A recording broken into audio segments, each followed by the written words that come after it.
So we talk college football here at Mark Rogers TV, the voice of college football, on a Saturday night. A Saturday night in which I have found that the Big Ten Network is paying homage to the 2011 Big Ten football season. Instead of previewing the 2020 season, the Big Ten Network relegated to showing 9-year-old football games.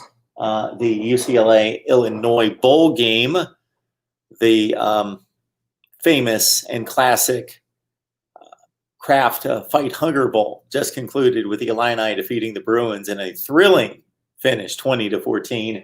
And now we've got the 2011 Big Ten Championship game. This one truly classic and close between two really good football teams with Michigan State and Wisconsin. Wisconsin would win this game, go on to the Rose Bowl with Russell Wilson and company losing in the final seconds to Oregon and coming up short by a touchdown against the Ducks.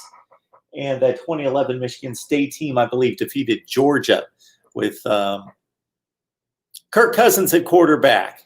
Kirk Cousins, Michigan State, defeated Georgia in a bowl game in overtime, 33-30. So again, if you get bored, you just check out the action over my right or left shoulder in the Big Ten Championship game. That would be my right shoulder Big Ten Championship game from 2011. Again, the Big Ten Network. Before you cancel the Big Ten Network, enjoy the football from 2011 tonight.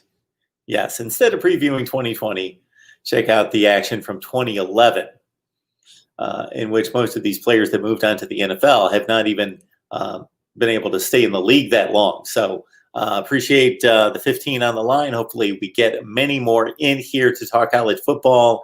Let me post the call-in number, 860-325-3687, 860-325-3687.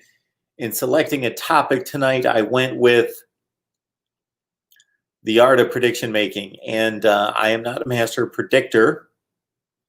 Few are, if any. If you're really a master at predicting football games or predicting football seasons, you probably really know math, and you work or are connected to Las Vegas, Nevada.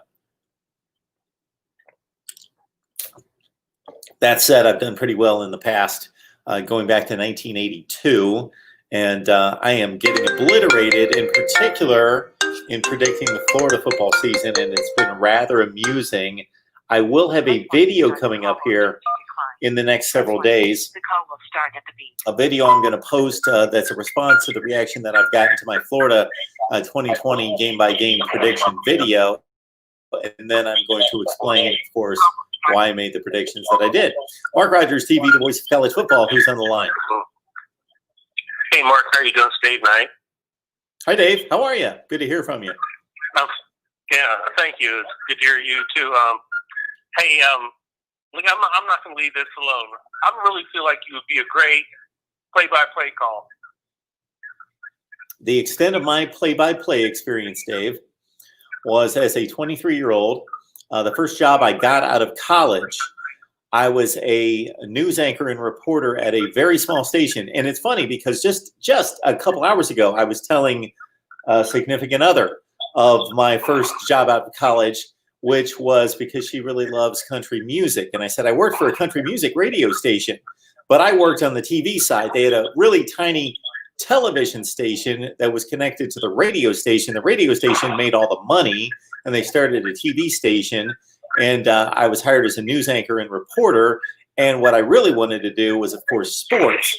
So on the side, I would do high school football and basketball play-by-play on Fridays and Saturdays, and also Ashland University football play-by-play on Saturdays. And then they would throw me into some crazy stuff like swimming meets and local softball games. And really the first, if you want to call it a play-by-play, Dave, was the first day. And Dave affords me this opportunity. I'm talking to everybody else out there to reminisce about my past from time to time. So I appreciate that in regards to my career, Dave, that you find a little bit of interest in this. But my first day on the job, my first TV job, fresh out of college, first day, they told me maybe 5 to 6 hours before I had to do it, that I would be hosting a parade and I hosted a parade that day. Oh, wow. So that's the extent of my play-by-play experience would be for about 3 years. I did do it consistently, Fridays and Saturdays, basketball, football, generally, and I enjoyed it. I loved calling games, but I think that's passed me by a long, long time ago. Hey, if I can, excuse me, sorry. Let me draw a comparison between you and somebody else I really admire. Actually, two guys. One is Chris Sims, and the other is Mike Mayock. And I feel like you're right in line with those two guys. I feel like you possess the same knowledge that those guys do. And I keep thinking, like, man, I know you could be on one of the mainstream channels, being one of the color commentators. I really just feel that, like, you would be, because part of it is having a good personality and being energetic and knowing what you're talking about. So, what do you think? Well, Dave, I certainly, I'm going to fall short of calling myself a historian of college football, but I am well entrenched in the history of college football, and of course have to keep up with what's going on here and now. The part of it that would be much better if I was in that situation would be just from a time standpoint. I don't get the time that I make this analogy from time to time, Dave, and I think you'll find this to be true, that I feel like a preacher. I feel like a preacher who preaches on Sunday but had no chance during the week to study the actual sermon or the Bible during the week, did no Bible reading, but was preaching on Sunday morning. So if I had a gig like that, I would be able to prepare and do a lot more studying of the sport and a lot of reading and research that I would love to do, that I obviously have to commit to another job. For sure, and I understand that completely. It's almost like going into a meeting and not able to know what you need to speak upon for whatever company you're working with. You kind of almost get blindsided. But I guess what I'm saying, Mark, is I feel like you possess the knowledge that you could be on the same level as those two guys. That's just what I'm saying.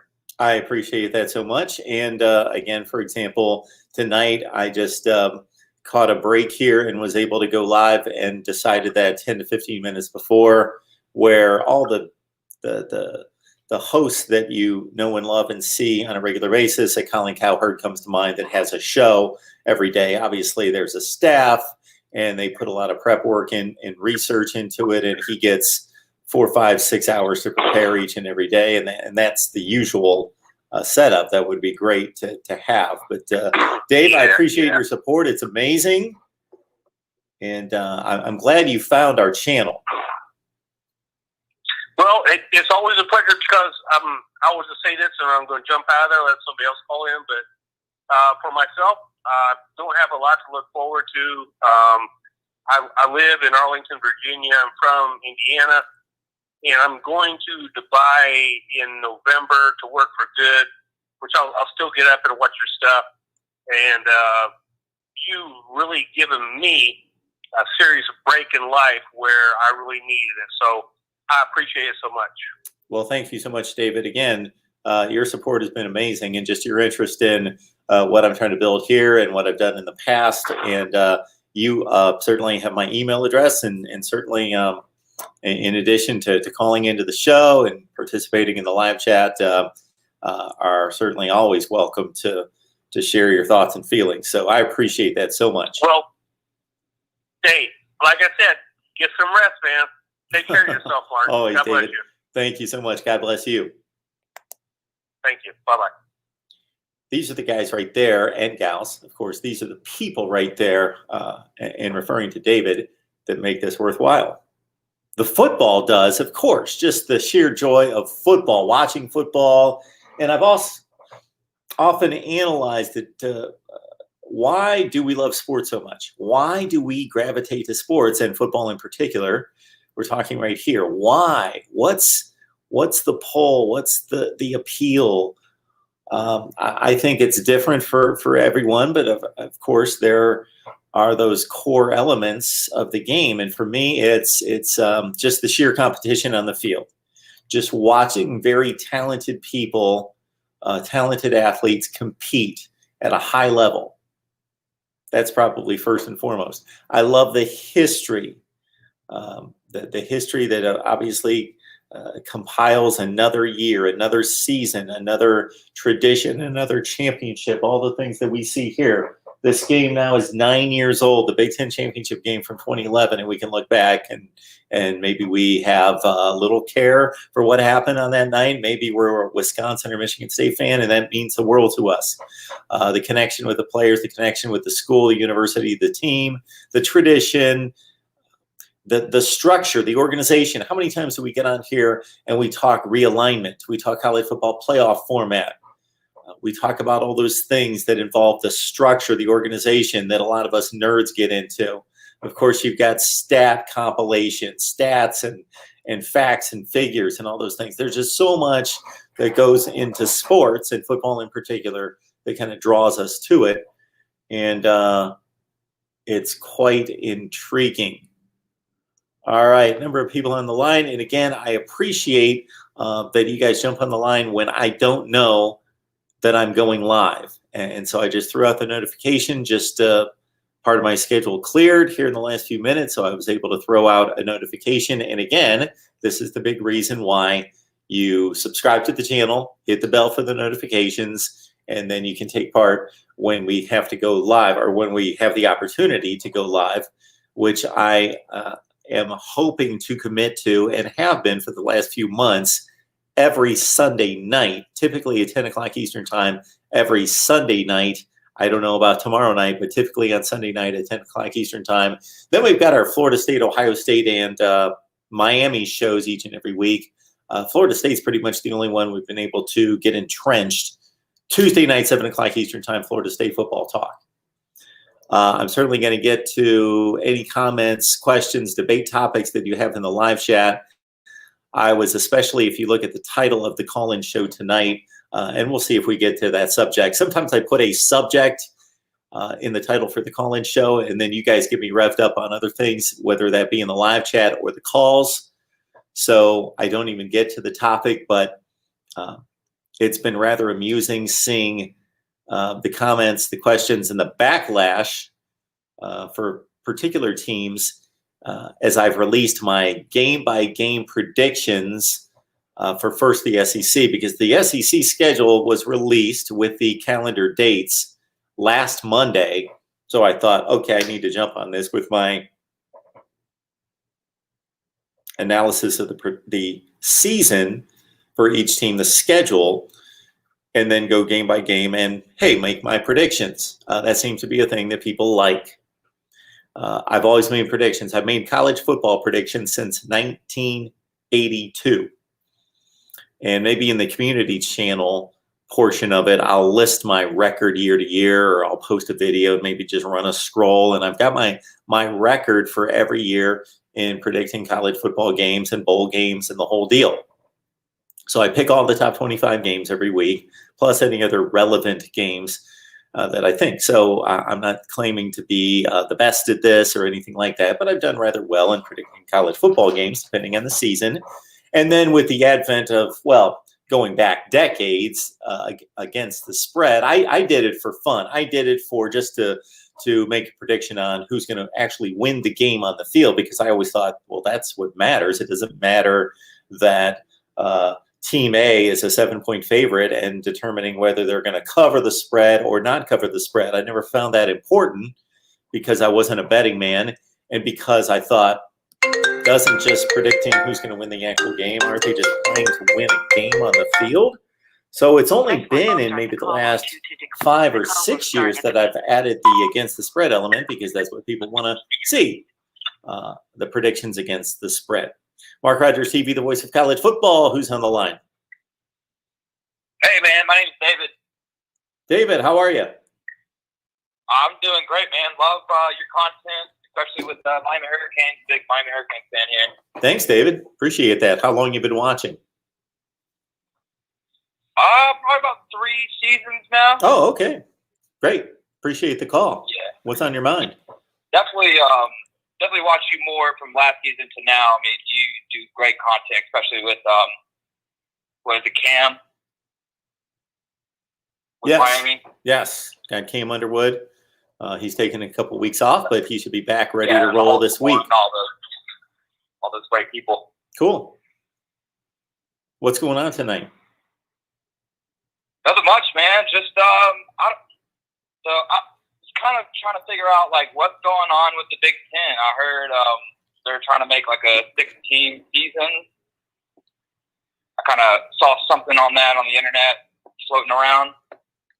Well, it's kind of confusing because, of course, the Big Ten made its decision, and then instantly several coaches, several players, and when I say several players, hundreds of players, but some prominent players, and then, of course, the parents got involved, the parents of these teams, and signed all those petitions that came out and marched to the Big Ten headquarters in Chicago, had meetings with Kevin Warren, the Big Ten commissioner. So they organized rather quickly, which is a great thing about social media and the internet. With all the bad things about it, is that people can organize so quickly these days that within basically a day, they had a formal protest and meeting with the Big Ten commissioner.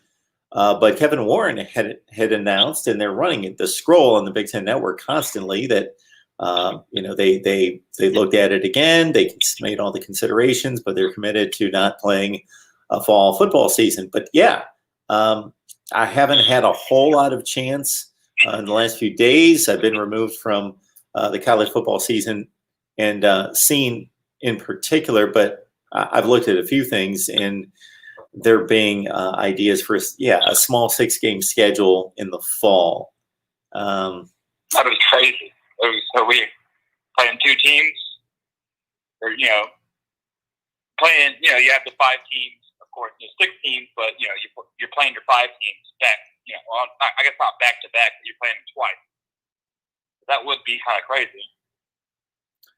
Yeah, because there's just a collection of Big Ten teams that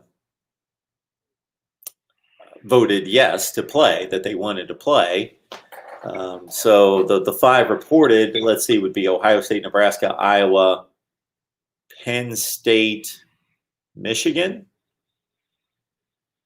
Those come to mind. Yeah. I keep on forgetting the one team, but yeah, I know it's like Ohio State, Penn State. I thought Wisconsin was in there. I don't know about them. Not Wisconsin. They didn't say yes? Okay. They did not, no. You would think they would.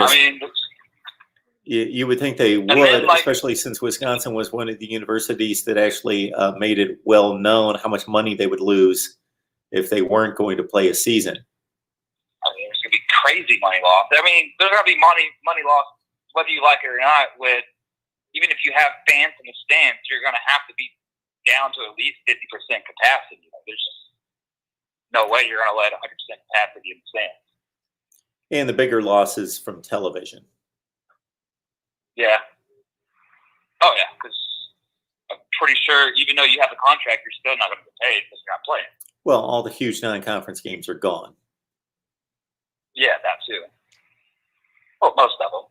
Because I think Miami's still playing like UAB and teams like that. Sure, but all the big money generators, LSU, Texas, Ohio State, Oregon, Penn State, Virginia Tech, Alabama, USC, non-conference games wiped out, and with that, ad revenue, television revenue. But extra conference games in the SEC, the ACC, and the Big Ten schedule that was announced would have made up for that to a certain extent.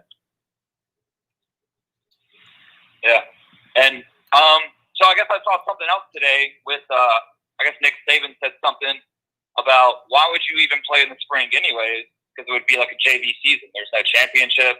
I totally agree. Players probably wouldn't play because, they're going to get hurt. The draft is right around the corner. Absolutely. It's a mess. That season's just going to be a joke. And think about this, David. If the ACC, SEC, and Big 12 pull this off in the fall, and then the Big 10 and the Pac-12, 2 conferences playing a college football season, and just look at the success of the conferences recently, basically the only school that's taken seriously from a national championship perspective, if you're talking about who can compete and win a national championship, it's Ohio State. Maybe there's a little consideration given to Oregon or Penn State, but they've really not proven that they're at that level at this point. And so for those two conferences to play a season and determine anything at all is just a joke when all the wins in the college football playoff have been generated by the ACC and the SEC since 2015. All of them. Yeah. Yeah, it's insane. I mean, it's just like, I would hate to be one of those schools, and especially with recruiting. It's going to have to hurt recruiting in some way. You would think so. Ohio State lost a commit just after it was announced.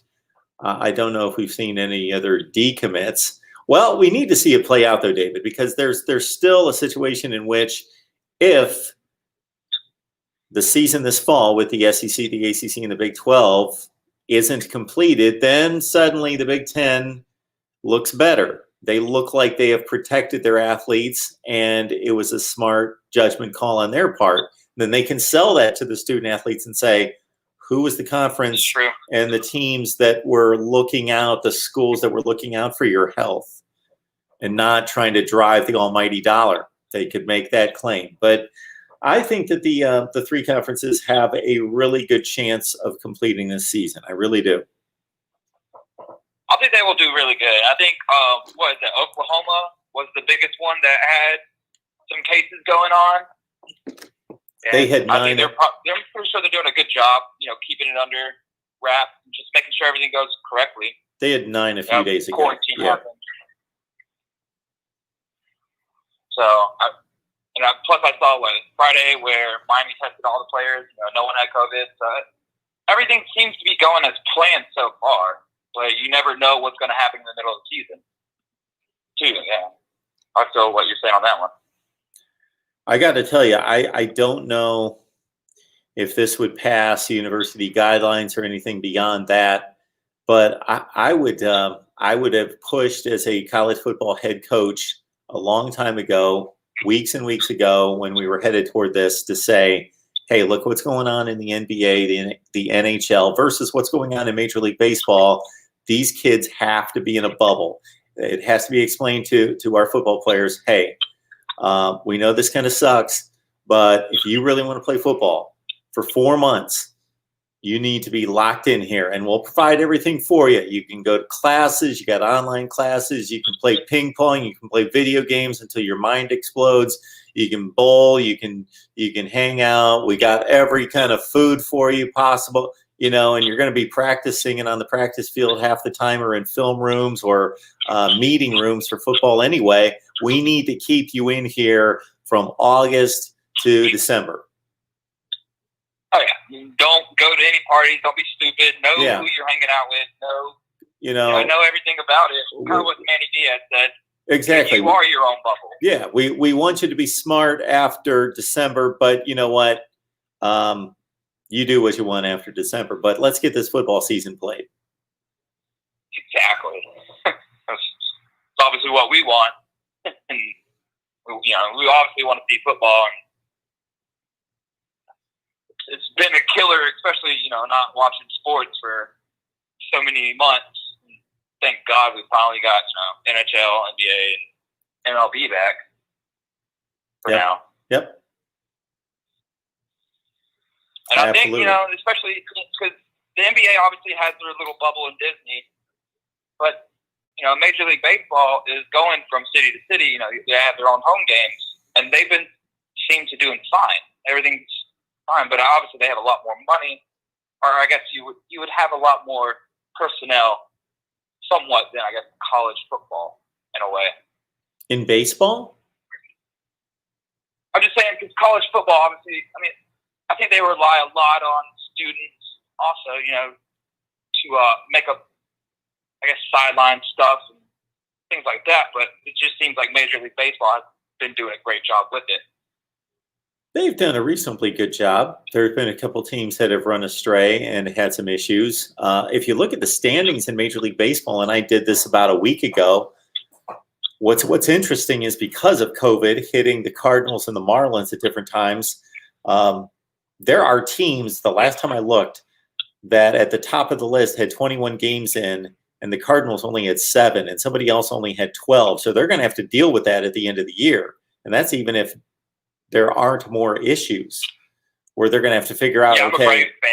So I've been seeing the Marlins out. They were like 7-1 at one point, and the Braves had like 20 games already in. Exactly. And that's the deal with the Cardinals right now, is the last I looked, they were tied for first place, but they couldn't have legitimately been considered a first place team because they only played 7 games. They were tied for first place with the team that played 21 games. So I don't know how they're going to deal with that. They're not going to be able to, I don't know, extend the season at the end to get in extra games or what they're going to do, but that's a bit of a problem. Yeah, I mean, with college football, though, I guess you do have that December period, though, and I'm pretty sure there's not going to be as many bowl games, obviously.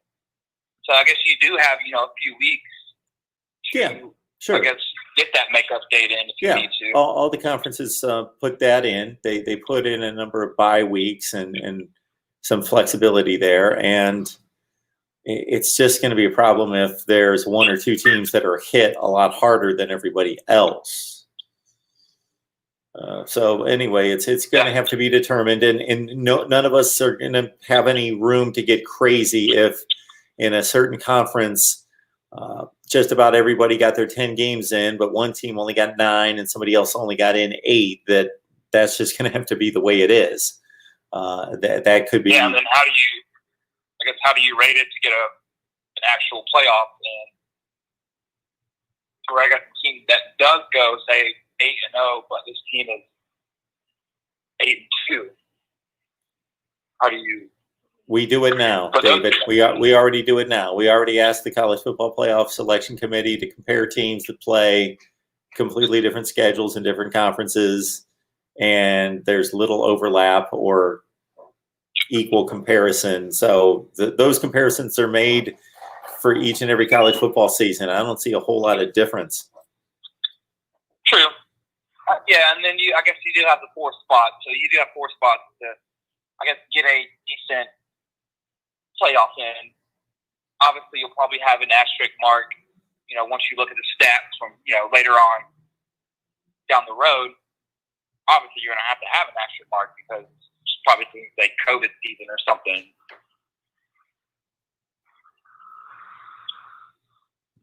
All right, David. So. All right, man. We appreciate the call. Call us back sometime. Yes, for sure. All right, David. Thank you so much, man. Love the content. Love the content. And have a good night, man. Appreciate the support, man. Have a good weekend. Bye-bye. Mark Rogers TV, the voice of college football. I put it on the subject line for this call-in show tonight. That was just a boom. I got some time, impromptu. Let's go. Boom. That's why you subscribe, hit the bell for the notifications. You know when we're going live, even when we can't announce it days or hours ahead of time.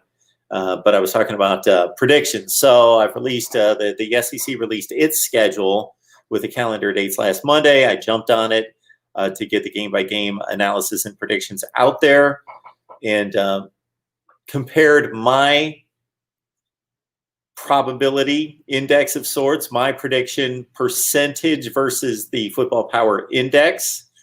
I, of course, did not reference the index first. I went through the games and listed my probability percentage, and then looked at the Football Power Index and listed its. So if you want to be amused, go to my Florida Gators game-by-game prediction video. I find it amusing that Florida fans suddenly think that I hate Florida, that I hate the Gators. This has never been indicated by anything else I've ever done. But just because I'm picking Florida to go 7-3, that I hate the University of Florida and its football team. Let's keep in mind. So there's a lot of harsh comments there that are amusing to read. Let's keep something in mind. And I've started my research. And, I'll start research on something typically knowing what the outcome is already, but I just need to get the particulars in. And what I did here was I looked at top 10 teams over the last 3 seasons. Teams that finished in the final AP top 10 poll, and what games they lost. Did these teams typically lose the games that we expected them to lose? I'm making a point here that if you look at any team's schedule, pick any team in the country, especially a good team, but not Ohio State, Clemson, Alabama, where you expect them to lose nothing, but really good teams. Pick out Penn State and Michigan and Notre Dame and North Carolina, Auburn, teams like that. Maybe a top 10 to 15 team. And look at their schedule. It's easy to see what games they're supposed to lose. And if you don't know, look at the Football Power Index. It will clearly state, even though I don't agree with, I think the lean toward the home field advantage is way too heavy for the Football Power Index. But the games are obvious. The most likely games that a particular team is to lose are obvious. Penn State. What's the most obvious game that they'll lose this season? Ohio State. What's the second game? Michigan. Or if they play a Wisconsin or Iowa, that would be the next one. It's obvious. You could do this with any team. Okay. But does that turn out to be what happens? So I want you to consider that in looking at the top 25 and the Power 5 every week over the last 3 seasons, I've been charting this and trying to predict games and in trying to make a few bucks as well. Keep in mind that 20 to 25% of college football games, major college football games in the Power 5, and especially the top 25, are upsets. They're upsets.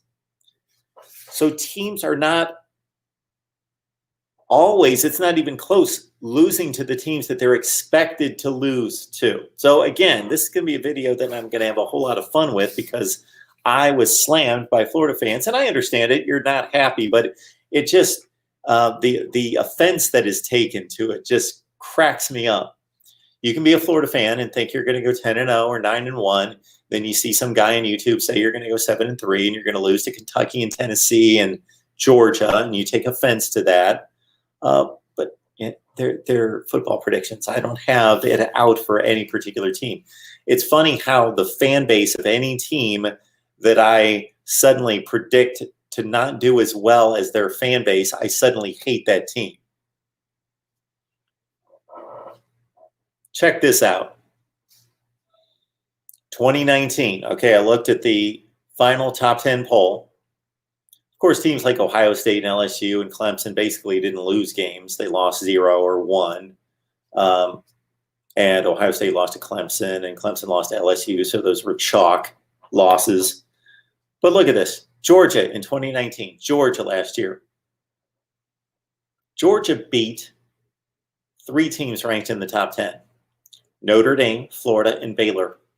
They beat another team in Auburn ranked in the top 15. They beat 4 top 15 teams. So those are the most likely losses that Georgia should have suffered in the regular season. To the 4 top 15 teams they played. But who did Georgia lose to? South Carolina, 4-8. So Florida fans, don't tell me that it's not possible to lose to Tennessee or Kentucky. Okay, well, Georgia's an aberration, right? No, it just continues from here. Oregon, number 5 team in the country at the end of the season. Number 5 in the country. They beat a top 10 Utah team. They beat a top 10 Wisconsin team at the time of the game. Oregon's loss, in addition to losing to Auburn, Oregon lost to a 5-loss Arizona State team. There were much more likely teams on its schedule to lose to than Arizona State, but Oregon lost to Arizona State. That was their one regular season loss in the Pac-12 to a 5-loss Oregon State team. How about Oklahoma? Oklahoma went to the playoff. Oklahoma defeated 4 ranked teams. Baylor twice, Texas, Oklahoma State. 3 of those teams were ranked in the top 13 in the country. Those were the likely losses for Oklahoma. Those were the likely losses. But who did Oklahoma lose to? A 5-loss Kansas State team. Wisconsin finished 11th in the country. They lost to Illinois, who lost 7 games. Okay, 2018. Ohio State won the Big Ten, won the Rose Bowl, went 13-1, finished number 3 in the country. They beat 3 teams in the top 10. They beat 6 ranked teams. Those were the teams that you would have thought would have beaten Ohio State. Penn State, Michigan, Washington, all those other teams that they played. Ranked teams. No, who did Ohio State lose to? A 7-loss Purdue team. 2018, Florida fans. I even have an example from your team, Florida fans. The Gators of 2018, just 2 seasons ago. 10-3, finished in the top 10 in the country, number 7 in the country. You beat 3 teams ranked in the top 10, 3 ranked teams, 2 teams in the top 10. So those were the teams that you should have lost to based on the chalk. Who did Florida lose to? They lost to a 5-loss Missouri team. And ironically, the team that I'm being just called to task that Florida would lose to this season, Kentucky, they just lost to Kentucky 2 years ago. So it's not impossible. It was stated to me a number of times in the comment section of that video that it's impossible for Florida to lose to Kentucky. Impossible. They lost to them 2 years ago. Okay, Texas. Texas finished in the top 10. Texas beat 5 ranked teams in 2018. They beat Georgia and Oklahoma, 2 top 10 teams, Oklahoma and Georgia, 2 playoff caliber teams in 2018. Those were the teams that should have beaten Texas, but who actually did beat Texas? A 5-7 Maryland team and a 7-6 Oklahoma State team. It goes on and on and on and on. It's ridiculous. It's ridiculous, the supporting evidence. And again, folks, if you want to make your own college football predictions, just keep a few things in mind. Keep a few things in mind. I made this comment and I left it on the community page on the channel, so those of you who subscribe receive this. The preseason college football publications that we all love. I've got one right here. I could go grab it. Give me 2 seconds. I've got the, I think it's Athlon's here.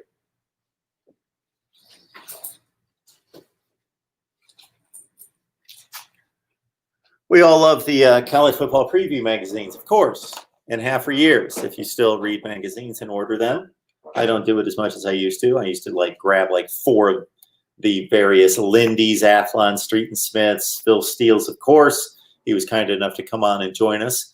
Check out that video. It was a fun conversation from a few weeks ago. But here's Athlon's. Okay. Here's the issue I have with the predictions that they make. This isn't an aberration that I'm pointing at. This happens all the time. This is all the time.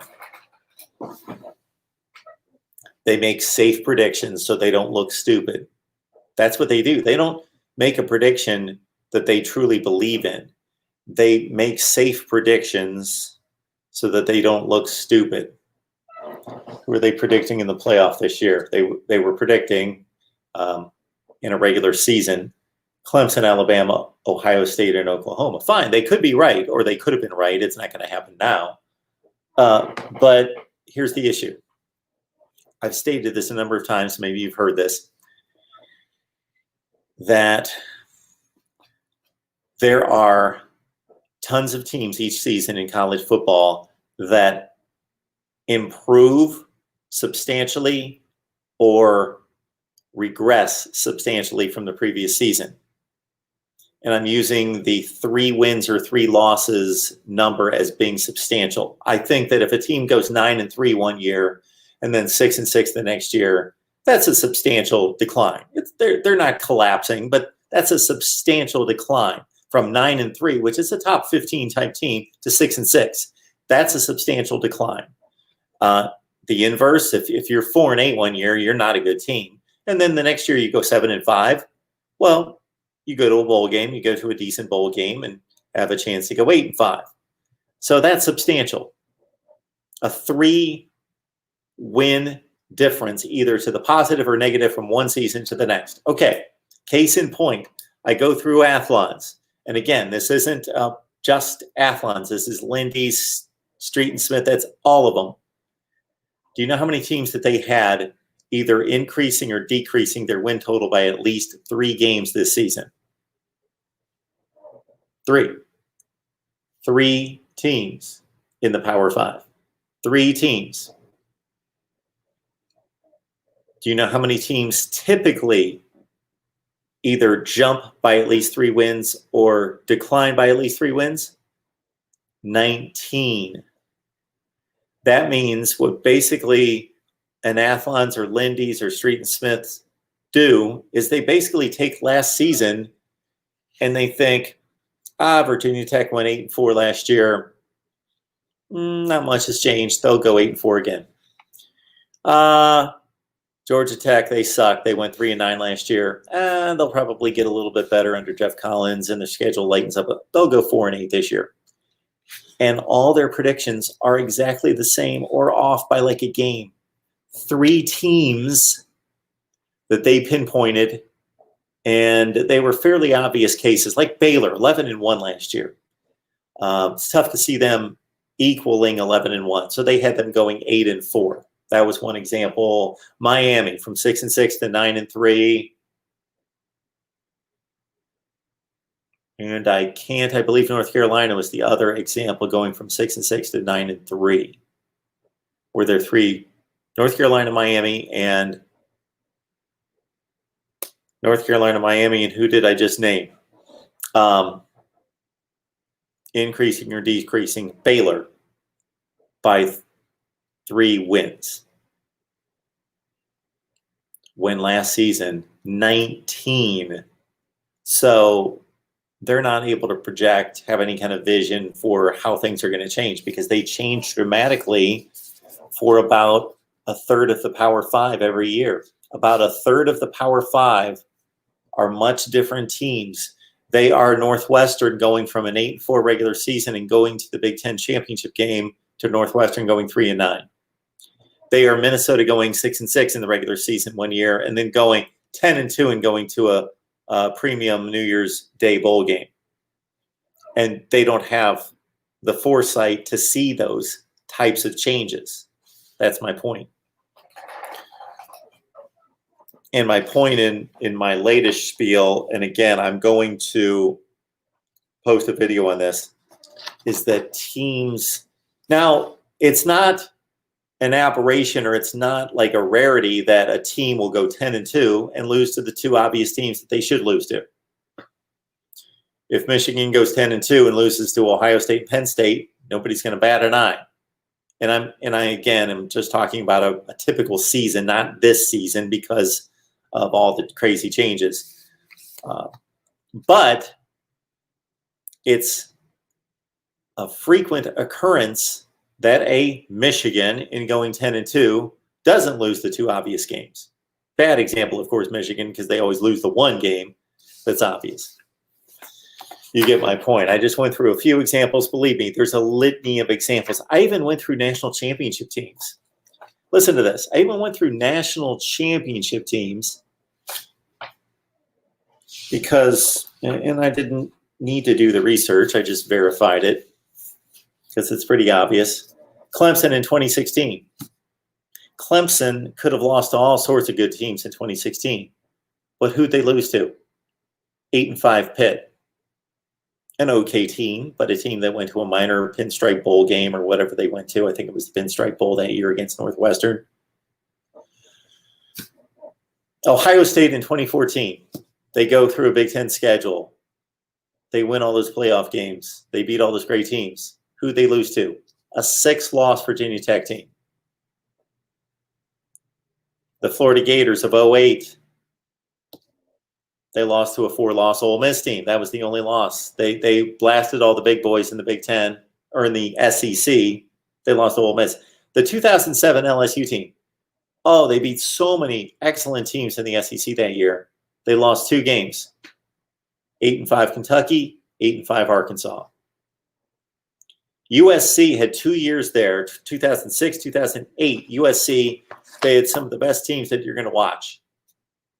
With all the great players and talent they had in the Pete Carroll era, and 2008 was really the last tremendous USC team that blasted Penn State in the Rose Bowl. Well, that 06 team and 08 USC teams lost to Oregon State, both of them.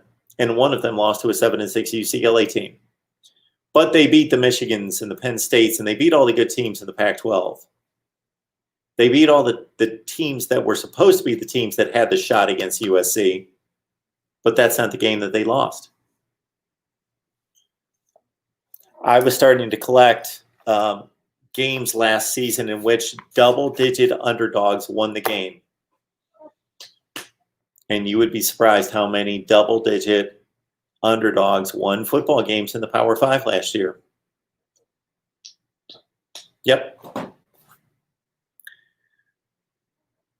So keep in mind, if you're looking to make predictions, whether that's just for fun or win some money, when you look at a top 25 schedule, and it's not going to be the same this year, this is unfortunate that a lot of the things that we talk about, we can't totally apply to this season because it's so ridiculous and limited because of the Pac-12 and the Big Ten not being involved, and then the other conferences like the MAC in the Mountain West.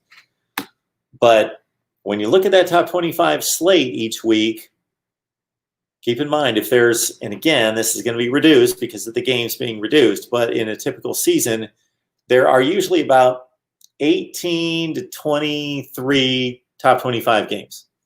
So if everybody in the top 25 is playing that week, and let's say 3 of them are playing each other, well, then there's going to be like 22 top 25 games. 4 to 5 of those, like clockwork, are going to be upsets. So you better find the upsets. And it may seem ridiculous. If you look at it, you think, man, I can only really find one probable upset here. But they happen, and they happen every week. All right, the call-in number's 860-325-3687. 860-325-3687. Anything that's on your mind, certainly deliver it my way, and I will try not to miss anything we delivered here in the live chat. I lost my place because every time I go to post the banners like this, then I lose my place in the live chat. So I hope I don't miss any comments. But man, I appreciate everybody on the line. Phil, Melissa May, David, of course, who called us. Taz is in the chat tonight. And so is Brian Baird. Brian, thank you so much for supporting the channel. We appreciate it. All your support. Alan V, thank you so much. Appreciate you. Caned Up. We heard from David on the line. He called in. Brett Varner, thank you so much. Appreciate that, who let us know that Miami is playing its second scrimmage right now. We reviewed the first scrimmage highlights with the Wholesome one, so check out that video. Again, Brad, Navy Thomas, our guy, Navy Thomas, is with us tonight. Thank you so much for joining. Quentin Lee, he's been a regular here in the chat in recent weeks. And Quentin, yes, I took it hard on your boys. And this is the guy right here, that over the last 2 seasons was certainly ahead of the curve on Florida football. If you check out my rankings, the top 25 that actually makes sense, if you check those out, you would see that I was always ranking Florida higher than the national media was. Just because I'm predicting Florida to go 7-3 this year doesn't mean that I think Dan Mullen's horrible or the program's falling apart or anything. Keep in mind that if Florida went 9-3 this year, if they were playing all their games with the group of 5 in the FCS and they went 9-3, there'd be some Florida fans who were disappointed and a few people who would say, yeah, I thought they were going to do better, maybe only lose 1 or 2 games. But nobody would be surprised by a 9-3 Florida football team this year. Well, take out they're not getting to play the group of 5 teams and the FCS teams, so 7-3 is not a stretch. Mark Rogers TV, the voice of college football, who's on the line? Davey Thomas, hey, buddy. Davey, how are you? Hey, my friend, I'm telling you over this let me look here. Okay, today's Saturday, but sometime this week, all the votes from the parents and schools and everybody else in the Big Ten are upset that this new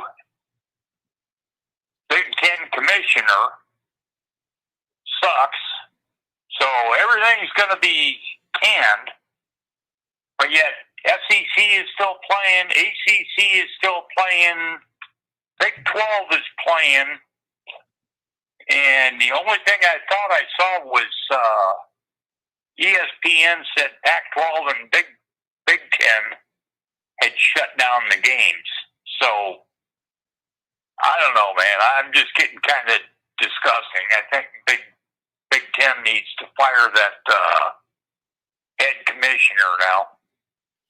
Well, I've been pretty critical. I don't know if you've caught the call-in shows and the other content with Steve Dace from Michigan Podcast and with our Ohio State guys, but I've been extremely critical and have gone through all my talking points of why I think that the Big Ten should be playing this season. But I'm going to hold off because, hey, who knows? If the other season involving the SEC, the Pac-12, or the SEC, the ACC, and the Big 12, Navy Thomas, if that crumbles and falls apart, then maybe it was the right decision.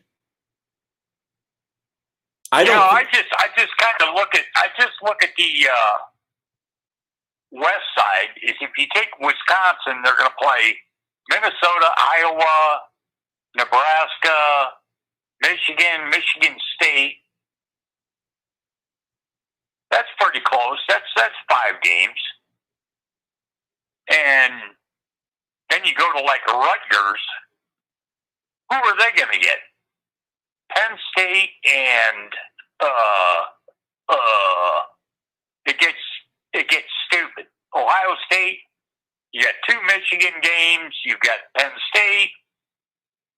I mean, you can name out a lot of teams on the east side.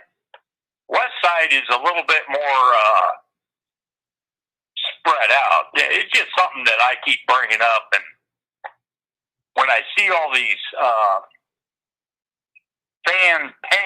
parents that have written letters complaining about it to that Big Ten commissioner, I wish they'd just go and rehire Delaney and take it back over and go on with it. I gotcha. But that's all I had. I just wanted to throw it at you per subjects. Appreciate it, Navy Thomas. All right, buddy. Talk to you later. Yeah, you have a great weekend. Our man, Navy Thomas, not happy that the Big Ten is shut down for this season. None of us are. And if you go back and check out the live stream that we recorded, that would have been on Wednesday with our Ohio State guys, Steve Hellwagon, Kevin Noon, Tony Gerdeman. Thought it was a great show, great live stream with those guys. Ohio State football, if you love Ohio State football, of course, we deliver as much as we possibly can here, but specifically with those 3 each and every week, our live stream, man, I don't know where it gets much better than,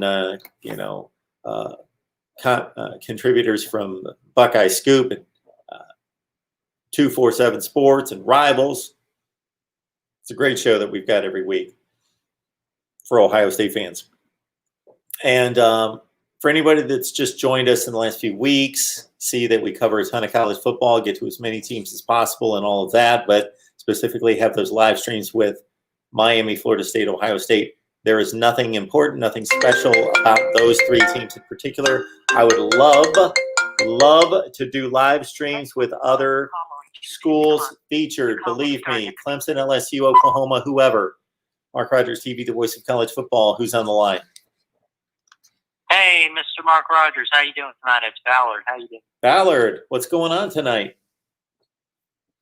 Not much. I wanted to get your thoughts. I kind of just got in here and everything, but I figured I'd call up. I wanted to get your thoughts on these parents of players protesting.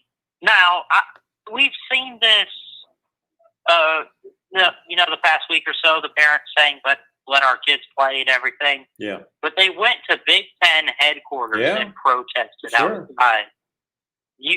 I mean, I don't blame the parents. The students want to play. The coaches want to play. But the Big Ten canceled. Do you think the Big Ten, will ultimately be in a corner and they're like, there's no way out of this. We have to let them play. Do you think it could eventually get to that? I guess it could get to that, but this initial push by coaches, players, and parents did not prove successful. The Big Ten commissioner stuck to his guns and said, we looked back into it, and we certainly are convinced that we've made the right call. And so here we are, what would you say, about a week to 10 days after the initial cancellation of the Big Ten season. And, we're closer to a football season. So just think about it. If, what's tomorrow? Tomorrow is August 23rd, I believe. Let's say the Big Ten reversed course and said, we made a mistake. We've reevaluated. We're going to play football. Well, I don't know. I don't think it's that much of an overhaul, but it would take days to get everyone back together and back on campus and practicing. So I guess they would still have time to maybe start right around the same time as the SEC, which is September 26th. Right. Late September this year. But they're going to have to make that reversal quick. Yeah. They would have to make that call soon. I'm seeing with all because of course, being a Bama fan, I follow Touchdown Alabama magazine. Of course, you're familiar with Stephen Smith and all them. And, I see I'm seeing all this practice footage. Guys like Najee Harris are working out. I'm seeing stuff from Georgia. And I mean, there's already teams working out. They're getting prepared for the season. And they've been doing that for the past couple of weeks. Well, here now, the Big Ten, if they reverse it and say, okay, fine, the parents want it, the students want it, we'll play. They don't have as much time to prepare as the SEC and everything, because just think of how the process is going to be, and it might take a couple of weeks to get it all set back up.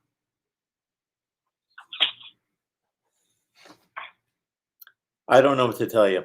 I really don't, because the Big Ten knows that its fan base is angry, and it has angered the football programs, the players, which I don't want to say this the wrong way, but maybe it's the truth. The Big Ten doesn't care that much about its current players. And I don't say that picking out just the Big Ten, because if you think about it, that's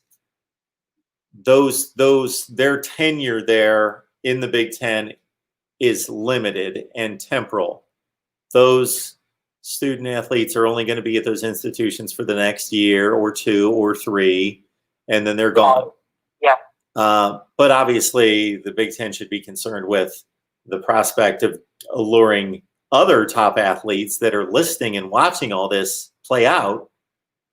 They're going to either be on the right side or the wrong side of this. And, of course, as in life, you have to make a decision without knowing the outcome. And so if the other three conferences are able to make this go, then it's a bad decision by the Big Ten, because people are going to be saying, not only did you cancel a season, but you then decided to send your players to whatever you're going to call it, winter practice in December, right after. Why couldn't this have been going on in August and you could have played with everybody else? It's just a bad look for the Big Ten. They're going to be playing a season that people are going to be. If Ohio State and Penn State are playing a game in April, sure, it's still going to attract a crowd, but people are going to be thinking, what does this matter? What does this really count for? Right. That's another thing too. You mentioned Ohio State and Penn State possibly playing in April. They're looking at potential spring football. Well, obviously, I guess the parents have heard about that, but I guess they're looking at it and saying, we don't want to play in the spring. We want to play right now. We want, the students want to play now. They don't want to wait till the spring. But even the Big Ten is saying, look, you'll get to play at some point, but all the players are like, we want to play now. You know, I mean, so it's just getting chaotic in the Big Ten country right now. It is. It's a mess. It is a mess. And the only thing that's going to save the Big Ten completely would be if the season that's played by the other three conferences tanks. And then they'll be able to say, see, our research was telling us that it was unsafe to play. And then if for whatever reason they're able to play their season in the spring and they complete it and everything's fine, then now if they're not able to, let's say the season collapses in the fall and then the Big Ten starts playing in December or January, they're going to play in January, and their season collapses. Well, the thought process I'm going to have is basically, well, why didn't you at least try with everybody else?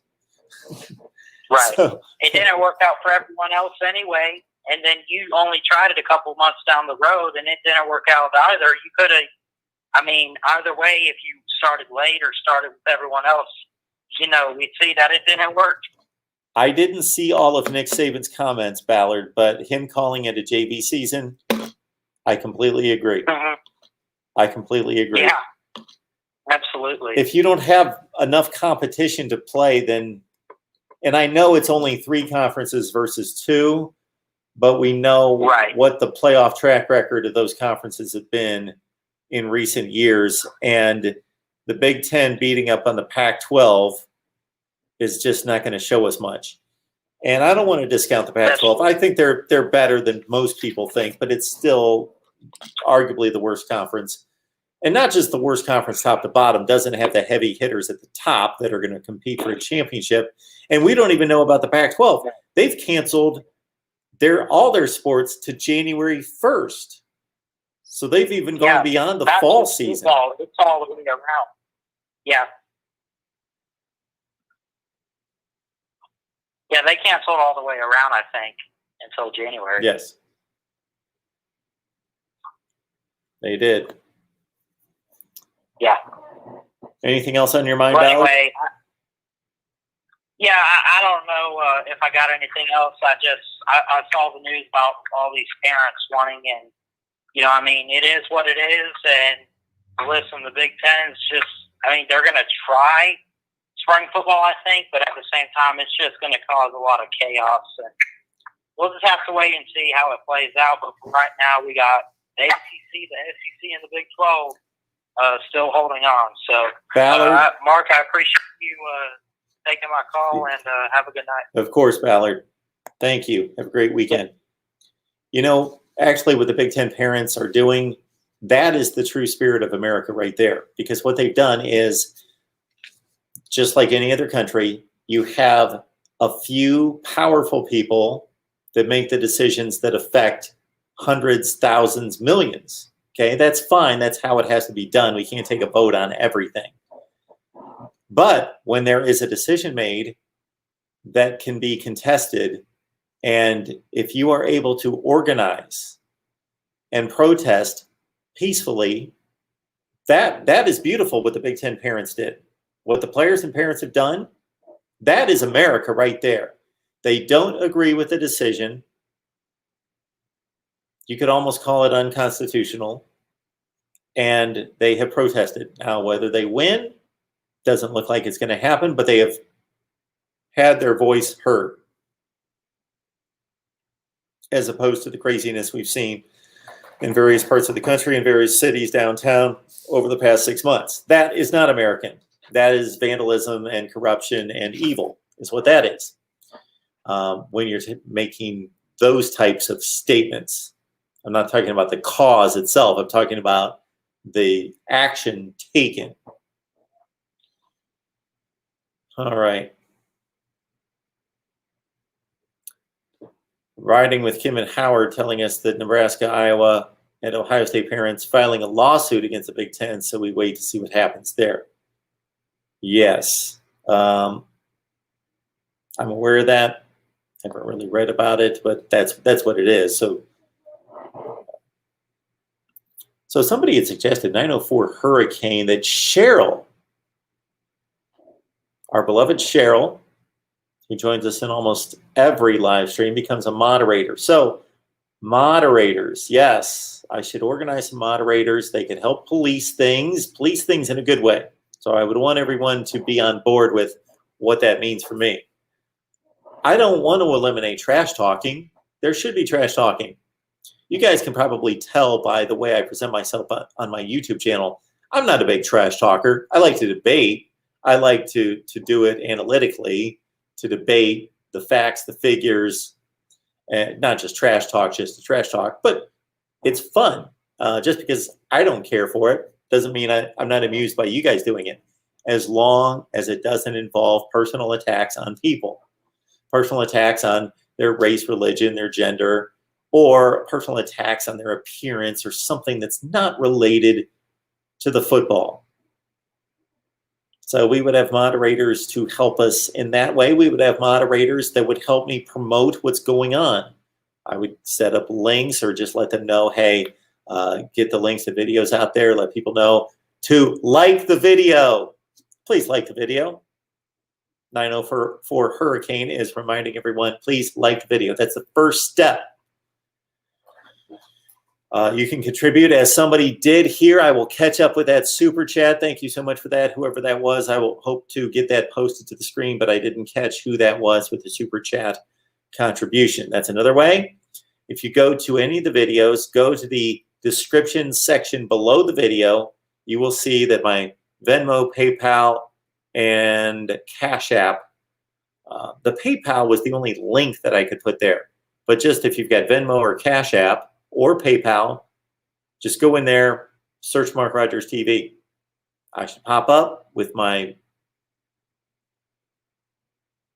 whatever selection I made for a picture profile. I won't make any comments past that, whether negative or positive. You make the judgment call there. But you can support the channel. And certainly people that support, I'll let you know where that's going. Where it's gone in the past, where my investments have gone in the past to this channel. All right. First and foremost, it's to go full-time, full throttle all the time. That's the main endeavor. But you guys certainly check out other YouTube channels and know the production value, the quality, and all those things. So, man, I appreciate you showing up here because we don't always have that level of quality, but that's an aim and a goal. The first priority, the mission statement is best discussion, debate, and analysis of college football. As long as you can see me and hear me more than anything, then we hit the first goal. We can have the dialogue, the debate, the discussion, and the analysis. Then we want to make it look pretty and sound really good.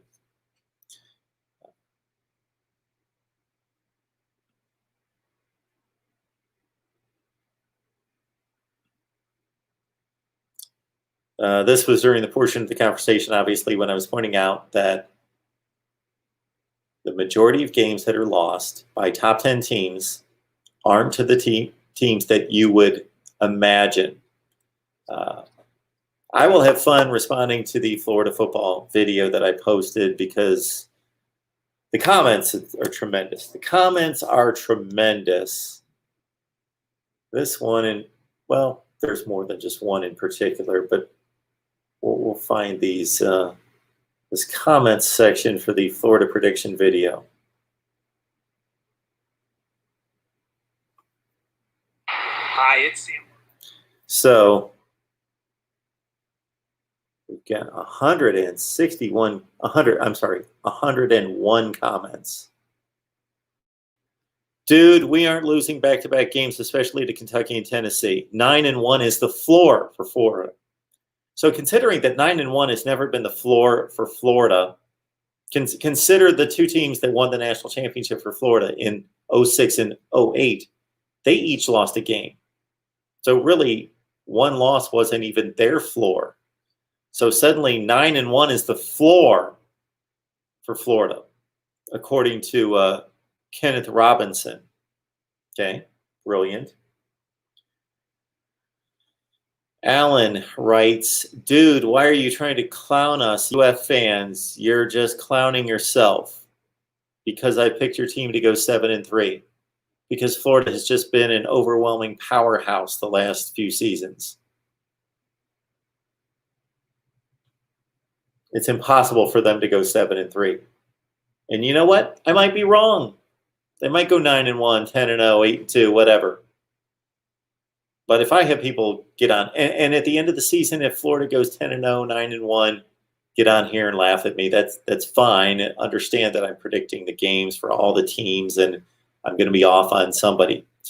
If there's a number of people in here in the Florida comments section that told me they're never going to watch again. Can you imagine watching me on a regular basis and thinking, okay, I either love the content or it's okay, or I like some of it and hate some of it, whatever it is, there's a reason that you guys watch to different levels. But can you imagine being offended by somebody's prediction being 7-3 when you thought it was supposed to be 9-1 and suddenly saying, I'm never watching you again because you were offended by somebody's prediction? Well, if that's your criteria for watching anything on television, any particular analyst on television or online on YouTube, then you know what? Just watch long enough and you will eliminate everybody. Everybody at some point is going to offend you by their prediction. They're going to predict your team to lose a game that you didn't think that they were going to lose, or to go 7-3 when you thought they were going to go 9-1. And that just offended you just so much, you're never going to watch the channel again.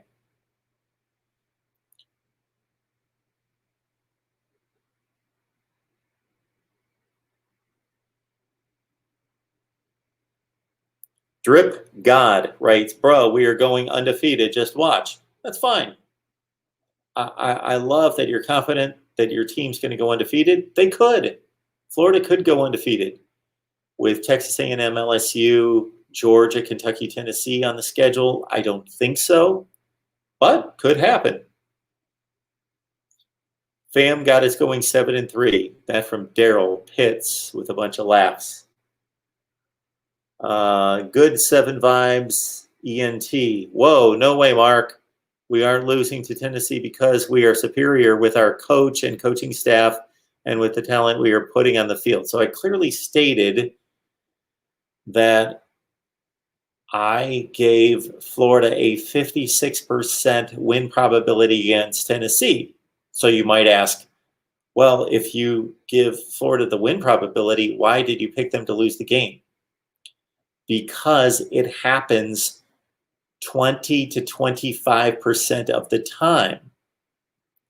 So certainly at the beginning of the season, and most likely even going into that game, which is the last game of the season, Florida will be considered a better football team. But 20 to 25% of the games that are played in the top 25 and in the Power 5 overall are won by the team that's considered inferior. So anybody, if any of you guys would like to make your game-by-game predictions, just keep in mind that if you're going to be reasonable about the situation, you could just pick chalk. If you want me to pick chalk, then just go to the ESPN win probabilities, the Football Power Index, and I don't need to cut a video because then you just fill in the chalk. And are those really predictions? If you're always predicting the favorite to win, is that really a prediction? It's kind of an autopilot. Now, it's the safest way to play it. It's the safest way. It's like the NCAA basketball tournament. Fill out a bracket. I've heard it often stated that if you pick chalk through the entire bracket, most likely you basically have the highest percentage chance of winning the most games.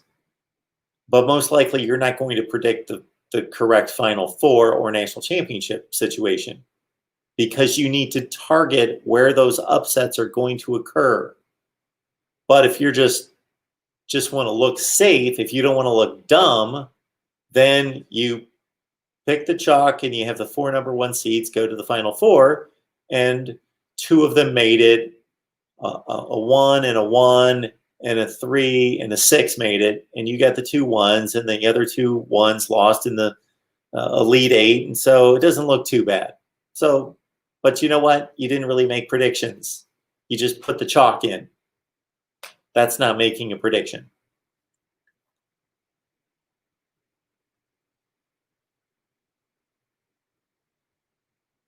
Dawson. So we beat, meaning Florida, A&M and LSU, but take back-to-back losses against Tennessee and Kentucky. LMAO. Again, you might be right. Let's say Florida goes 8-2. If they lost to LSU and Texas A&M, would I be surprised by that? No. But I just gave you a history. For those of you that were watching about 20 minutes ago, I gave you a history of teams in the top 10 over the last 3 years. There's a ton of them that they lose games they're not supposed to lose, and they beat the better teams. It's not uncommon. Mark Rogers TV, the voice of college football. Who's on the line? Good evening, Mark. This is 904 Hurricane calling from St. Augustine, Florida. 904 Hurricane. I believe, sir, this is the first time you've ever called. It is. You are correct. Well, I want to tell you, I want to tell you that I so much appreciate your encouragement, your help in letting people know to hit the like button and all your support. It's been awesome. Well, honestly, it's my pleasure as well, because you are hands down the best YouTuber college football content. You are the voice, and as a gentleman commented earlier, I believe it's the gentleman that actually gave you a donation, you also are the reason. And you make sense of things, which is why I'm calling, actually. I'm not going to stay on the phone. I'm going to let you talk about it if you don't mind. But I'm trying to wrap my head around the NCAA ruling the players to be able to come back. And what I'm trying to understand on this topic is, like, I understand the 2 conferences that aren't playing, so, like, you know, they're doing it for them per se, but they're doing it for everybody. Like, they're letting the guys play a whole season and they can still come back. That's the part I'm trying to understand, that I'm thinking you can make sense of. Okay, I will do my best. Thanks for everything you do. I love and look forward to all your videos, and I hope everybody has a good night. Appreciate that so much. 904 Hurricane. I don't know how long he's been watching, but a great encouragement in the live chat, and certainly letting people know to hit the like button. There's other things you can do, but it starts with hitting the like button, so we appreciate that. So if I understand 904 Hurricane's question, he's basically stating, what is the NCAA doing in regards to this football season, and saying allowing 2 conferences to shut down and while 3 are playing, if I'm following the lead there. What has been proven here through this process is that while the NCAA has been paramount in the disciplining of college football programs, the NCAA is powerless when it comes to the decisions that are made by these particular conferences. These conferences, they rule college football. And when they don't work together, this is the result. And they don't typically work together. They did when it came to the playoff. They were able to, led by Roy Kramer, former SEC commissioner, really put a plan together that was first the Bowl Coalition, then the BCS championship game, and then the college football playoff. But that's a rarity. They don't even really cooperate when it comes to the bowl games. The bowl games are just bowl games, sponsors, different groups that put together bowl games, and then they just contract separately with the Big Ten and the SEC, let's say, and they put them into a bowl game. So there's little cooperation between these conferences when it comes to anything. And I don't say that negatively. I'm not saying they're not cooperating with each other, just saying they don't have any reason to cooperate with one another typically. There's nothing that that really unites them or causes them to have to cooperate on a grand scale, except for the playoff. And now this comes about. There's a national emergency, an urgency of sorts with this. I think we're looking at Michigan State, Georgia, 33-30 overtime game. Kirk Cousins, yeah. And so the NCAA has proven powerless because these conferences can do whatever they want. I hope I'm answering the question, because basically that's what's happening. And we already knew that. We already knew that the commission, the separate conferences could do whatever they want, but this is really proving it out. fans? Hey, it's Mark Rogers TV, the voice of college football. Who's on the line? Like, I'm a big college Alabama fan. Good stuff. What's up? Who do you pick, Auburn or Alabama? I believe Alabama will probably be a better team than Auburn this year. Do you fuck your sister too? I had my thoughts there. I had the thought there that was headed south. Mark Rogers TV, the voice of college football. Yes, we're back here, and yeah, that's another when people like 904 Hurricane and David and I talk about building out the channel. You know, this is the kind of thing we're talking about. Call screening that would help. That rarely happens that we have an issue, which is great. That we've got a nice community right here where you guys just call in, and we'll see if this Joker's back on the line. We'll see. We'll give it one more shot.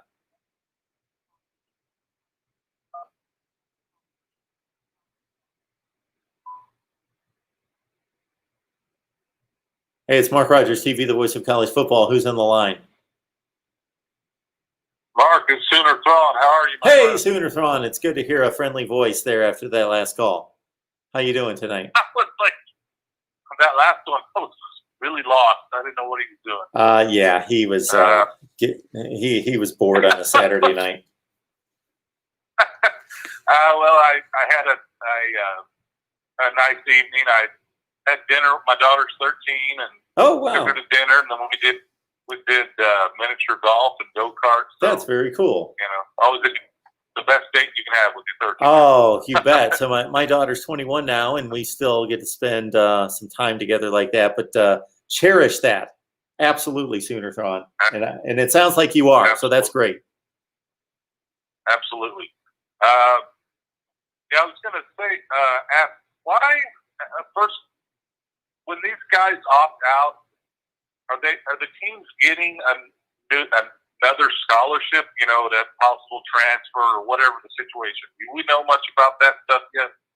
Well, those are kind of two different things there. So if the player is opting out, he's basically just saying, I don't want to participate because of safety reasons this year. And what the school and the conferences are guaranteeing, it's more a conference decision, has decided, all the conferences, is that that player retains his scholarship and eligibility. Now you're talking about the players, the big time players that are opting out to go play in the NFL. No, my question is, a player opts out, Yes. and does the team then have possibly now another scholarship for this season where a guy could transfer, like a guy from Oregon State transferred in? You know, let's say we have our 85 scholarships, the guy opts out. Do we then have now one available to have for this one season where we wouldn't if the guy hadn't opted out? I've not heard a decision on that. I would think that news would be out there if that were the case. There hasn't been enough players. Well, Maryland would be one case. I know that Maryland has at least 6 players who have opted out. That's the highest number I've seen. So, you know, that's going to, of course, it would have been a short season, but they're not going to play now anyway, so it doesn't matter. Yeah. But, yeah, that could, once you get to that range of players, that number of players, depending on how good the players were and how much playing time they were going to get, that could start to be impactful. But nothing's been stated. I haven't read anything, and I'm sure it would be out there if they were saying, okay, Jimmy Joe, tight end for Auburn, is decided to opt out, but he still retains his eligibility and scholarship, and he's going to be back next year. Therefore, Auburn's down to 84 scholarships, and so they've got an open spot. I've not heard anything there. I don't think there's that much concern at this point because the teams haven't absorbed more than 1 or 2 per team. Well, the strength, and I don't think this will happen, but the odd, crazy season, you never know. Like Kennedy Brooks opted out. Yep. Trey Sermon is not able to play. Yeah. But he could come back. In theory, if they all agreed it, I think that would work out. I don't think it will. I don't. From what I understand, Sermon and Riley, there may have been a little bit of an issue there, more than was kind of talked about. But in a crazy season, in theory, I think they could probably do that. I don't think it will, but I think that would probably be okay. I think that would be because they would have lost it. I mean, I know they haven't really. That's the kind of situation, a strange deal like that, where Trey Sermon is a guy who really needs to play because he needs to show the NFL that he can. Yeah. He's back and healthy. I don't think it would happen, but or transfer to Kansas State or whatever. So if they had a guy, I don't know if they did, but because Trey Sermon is the guy that needs to play. He's definitely one that's going to try to help his stock because he's been a solid player, but he was kind of an up and down. He had some injury issues at times. He looked really good for OU, and then sometimes he was really reliable. He didn't fumble. He didn't. But he Kennedy Brooks became better and better. I'm a big Star Wars fan, and I always felt like Kennedy Brooks, well, not the fastest, not the strongest, but he was like a Jedi on the field because he sees things before it happens. It's amazing. His vision is amazing. Kennedy Brooks, that was his best attribute because there were times he should get 3 yards and he got 7. He has to do what he has to do. It's too bad he's not playing, but he's got to do what he's got to do. But I think there's a possibility he might come back next year because I don't know if the draft, how high he is. I don't know. But he was a fun guy to watch. And it's going to be because we don't really have any experience. We have a guy who was kind of a scat back from Florida, Pledger, and then we have a fairly highly touted true freshman. And then we have a redshirt freshman who's pretty highly touted. But I mean, nobody that's played at all with any experience. So that's why Trey Sermon, I'd be like, hey, come on back. We might could use you. Yeah, and he's really got to be. Again, we talk all this NFL talk, and we focus on the Justin Fields, Trevor Lawrences of the world. But it's those guys that really need to put it on game tape again for these NFL scouts that are being hurt by all this. Absolutely. The guys that are, they could go from a third round all the way to not drafted, depending on how they did it. And there's more guys like that than there are, Trevor Lawrence and Justin Fields. They don't have to play at all. We know they're top 5 pick. It doesn't matter. But, yeah, Joe Burrow's the classic example, of course, from last year that was getting a 5th and 6th round grade after 2018 that obviously became the number 1 overall pick. Now, that doesn't rarely happen, isn't common, but as you well know, how many guys in watching the NFL draft, if you follow the NFL draft, which I'm a big draft guy, I'm not the guy that researches for weeks and weeks prior to the draft, but I've got a really good buddy who, has, folder upon folder stacked up with all these scouting reports of these draft selections. Yeah. And I love the draft and I study the draft and have been watching it for forever. But as you well know, just because of certain needs on certain teams and the way things fall, and if there's a run on a certain position and then teams get directed to that position and things fall differently, there are guys that have like 3rd and 4th round grades and then suddenly, boom, they don't get drafted. Or there's a reach somewhere with somebody else. And so it's not like when somebody's got a 3rd or 4th round grade, like it's guaranteed. that they're going to get drafted. So there's not much difference between, I'd say, a fourth rounder and the guys that slide completely off the board, and they're not going to have an issue finding a team being in a camp in the summer. But yeah, those games are critical for those guys' career projection. Well, the last three top picks in the draft, if they had not played a season and just no season, Baker Mayfield would have been probably a third or fourth round, maybe. Yep. Tyler Murray would have played baseball. He would not have played football. He'd be Great playing call. baseball, I guess. And Joe Burrow would have been a third or fourth round pick or something. I'll go back to here's a really obscure number one overall pick from 2013 was Eric Fisher. It's funny to think about a lineman from a MAC school being the number one selection in the NFL draft, but he wouldn't have been anything close to that after his junior season. Was he Central Michigan? I get the Michigans confused, but I'm almost positive, he was a Central Michigan Chippewa. Yes. Yeah, and he was the top pick, wasn't he? Yeah. Chiefs. So why does the NCAA, you were kind of talking about a little bit, obviously, with the lack of power, why do they get to put teams on probation and doing all this, but then when there's a crisis that happens, it is a great. Like this.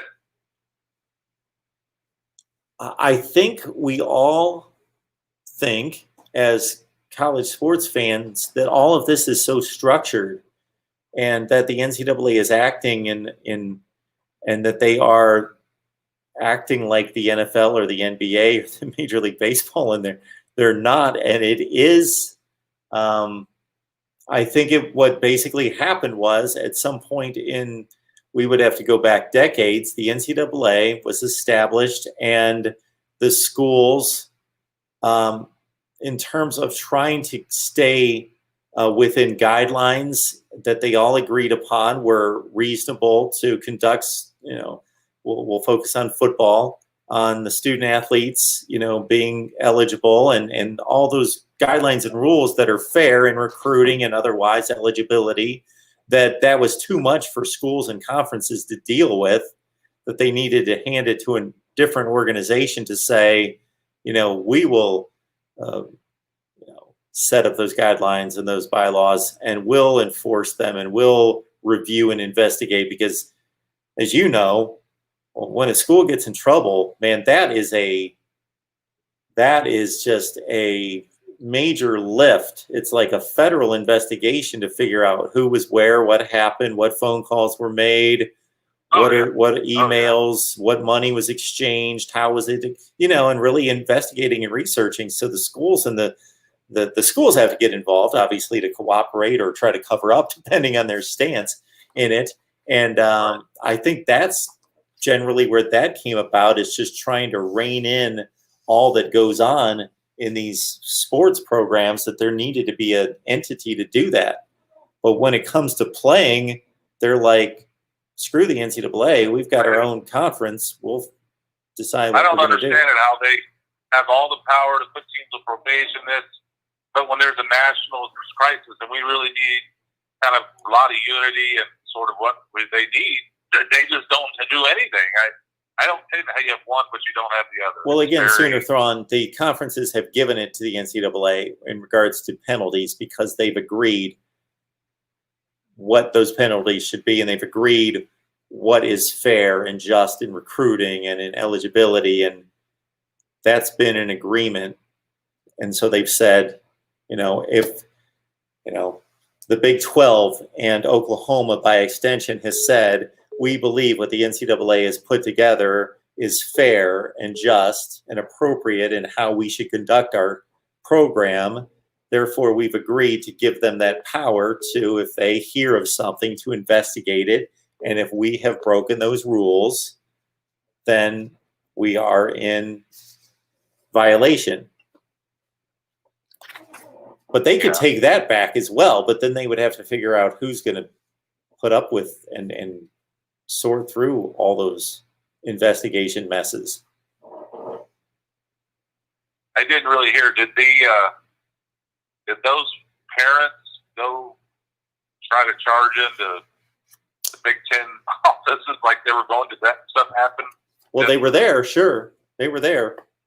Did they talk? I didn't hear to Warren. Yep. They met with Kevin Warren. They did meet with him, and he denied their request and said that our original decision is the one that we're standing by. Yeah. Okay. Well, I mean, I knew he would do that, and then he probably jumped on a plane and go watch his son practice.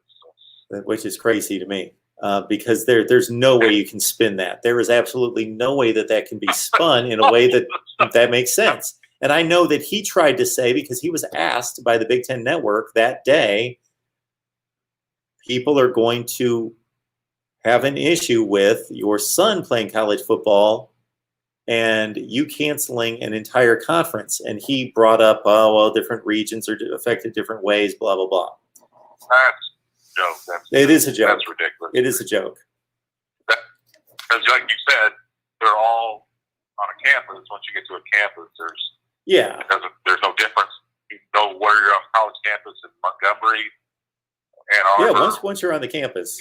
LA, Norman, and college campus. The only difference is it's 92 degrees in Tuscaloosa and it's 84 degrees in Ann Arbor this time of year. That's really the only difference. And the other thing in all that's hypocritical is that, except for the outliers, Sooner Thrawn, of course, like LA's a bad spot right now. New York has been since day one. And then, of course, the middle of Wyoming and Montana, they're having hardly anyone, because you can drive, 400 miles and not see a soul. Other than that, these hot spots have sporadically popped up and dropped off in various parts of the country. I lived in a hot spot a few months ago, and now we're doing better than almost the entire nation. And I've traveled this weekend to what's a hot spot, but it was a great spot months ago. So this, and then in terms of stating, well, certain regions are doing better than other regions. So he's telling us that geographically, Nebraska and Rutgers, which is in New Jersey and Nebraska, that's the same region of the country. That's what he's telling us. And Missouri and South Carolina are in the same region. Yeah. Oh, it was just ridiculous to even compare. So I don't know, but how do you think? I mean, there's the early tests with Notre Dame and North Carolina, where they sent their students back. I don't know. It's gonna be interesting to see how this plays out, but it hasn't really started off the way that they would have liked. Because they brought all the students to campus and they kind of sent a lot of them back virtually. So I don't know how that's going to play out. Because the only thing, the only time OU's had positive was when they came back originally, and then when Riley gave them a week off, they came back and they had 9 because they've been gone. But the time when they were together and not leaving campus, that's the good. So, but it's just going to be hard because when the students come back, I don't know. They're just going to have to see. I don't know how it's going to go, to be honest. I don't know what's wrong with the football programs making an agreement with the rest of the school, the administration, and saying the only way so we've done pretty much all the right things to ensure safety, but the last final step we need to take is we really need to lock down these football programs and these teams until the end of the season. And the players aren't going to like it, but if they really, we'll have a heart-to-heart with them and say, hey, we need you to tough it out for 4 months. For 4 months, stay in this facility. We'll make life as good as we possibly can. You're going to be in study hall. You're going to be online classes. You can play. These places are like Disneyland anyway. These major programs anyway. You got your ping pong and every video game known to man available to you, and bowling, and we'll do all and you can watch movies and you can do whatever you want. But you're going to stay in our football facility until the last game's played. To me, that shouldn't be that. Like you said, they have amazing setups. Plus, I mean, during the 4 or 5 months of college football, I just can't imagine them having that much. I can't imagine with practice and school and everything. I mean, I know they could make time, but to me, that would just be that abnormal for them because I'm sure they're pretty scheduled regimen anyway. They just have to be a little more, disciplined. Yeah. Kind of off weekends and things like that. But during the week, I'm sure it's pretty a set regimen anyway. So. Yeah. Are we really violating their constitutional rights that much in a day and age where over the last 6 months, we're shutting down businesses and we're doing all sorts of other stuff? Yeah. Yeah. People that are still out of work and all kinds of issues. And I mean, these kids, they're getting $25,000, $30,000, $40,000 a year scholarships, help, and has all the greatest elaborate setups compared to most students. Right now, that's pretty good compared to a lot of people what they're dealing with. But, all right, man. Well, we're gonna have a. Oh, I know I was going to ask you one. And you may not. This is a little bit off topic, but since you're involved in YouTube, I thought I am curious, and I know it's a little bit different thing, of how YouTube and how this works. How some of these, these creators that use other. I'm just like I said. I like Star Wars. There's channels out there that they put a lot of content on their channels that's written or made or something by someone else, and they comment on it, react to all this. How are they able to make money from that? I mean, maybe you do, maybe you don't know, but I thought you might be. You just kind of know how the concept works. It seems like it'd be a lot of copyright issues. Okay, so the one thing that I do like to watch a lot on YouTube is I've wasted too much time doing this, but I like watching reaction videos. So people will have reaction videos or channels in which they watch performances by artists or listen to songs by artists and they react to them. And there are all sorts of copyright issues there. Most of those channels get shut down at some point. They try to trick the system by pausing the video as many times as they can and all those things. So those are copyright issues. So you're talking about like video games that are being rebroadcast on a YouTube channel? There are a channel like there's comics, and they are the full comic written by somebody else, and they put it on their channel, and they will just voice the comic, and they don't write it; they're just using the. Okay. I don't know how they get away with things like that. Well, it's funny. They didn't write it.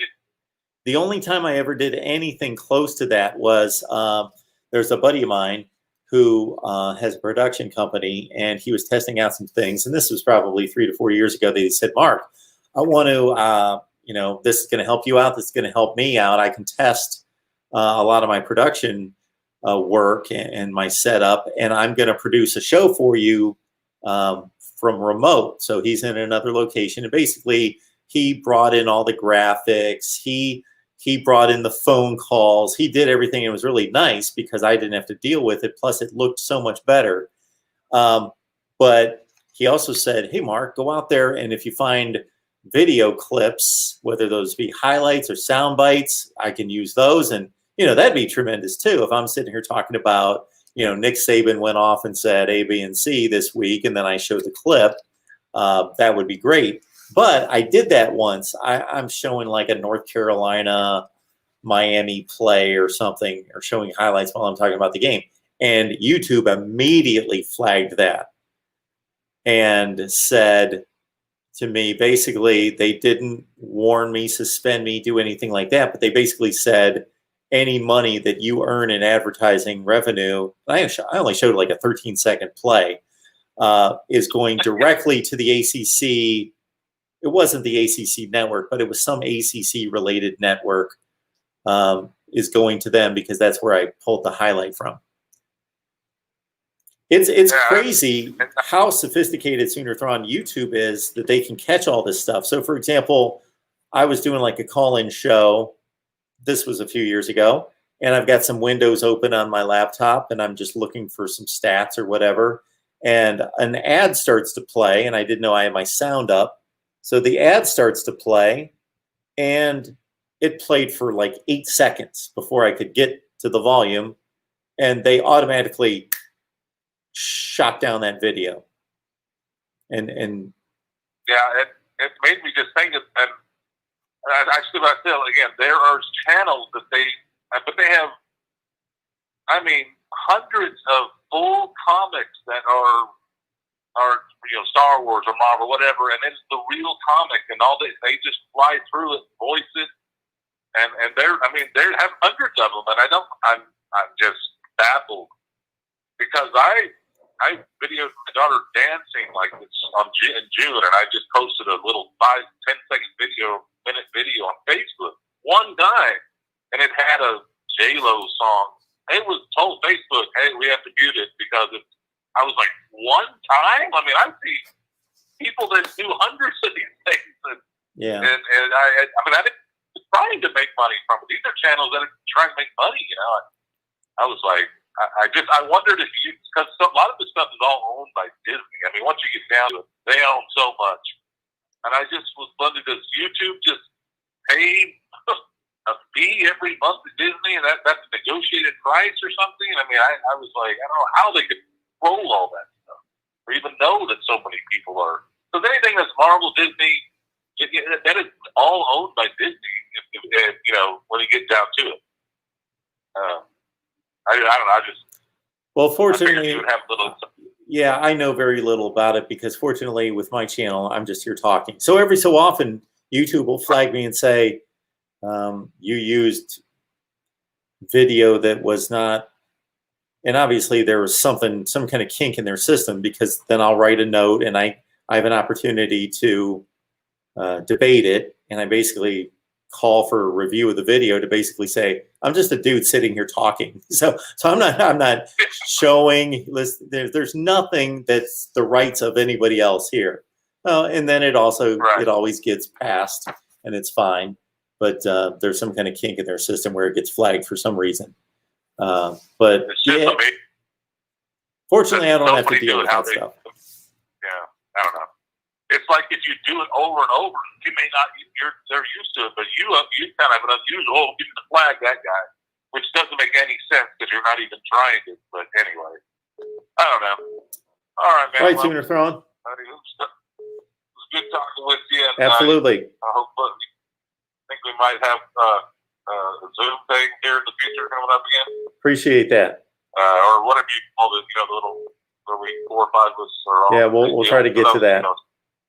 I'm going to catch some of these calls sooner. Thank you so much. All right, man. Have a good one. I couldn't get to them.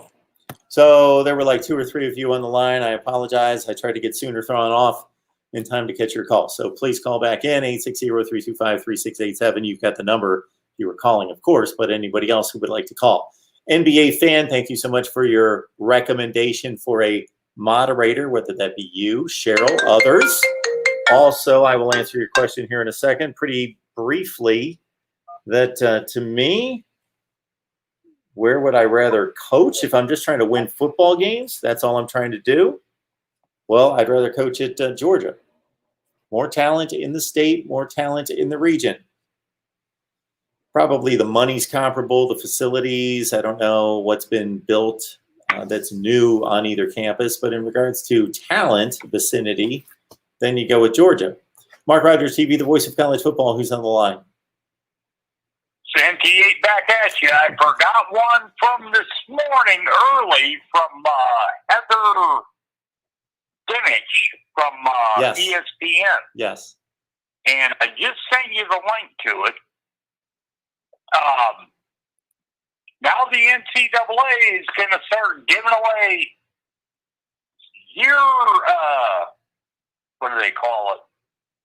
So the football players, well, all the ball sport people can extend their licenses. And I just thought I wanted to make sure that you got that and pay attention to it because basketball, volleyball, football. I mean, how far back, wrestling, how far back does this go? Tom, let me understand what that means.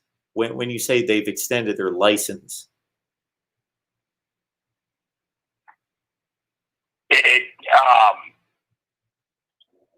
It was written yesterday by Heather Dinich, Okay. ESPN senior writer.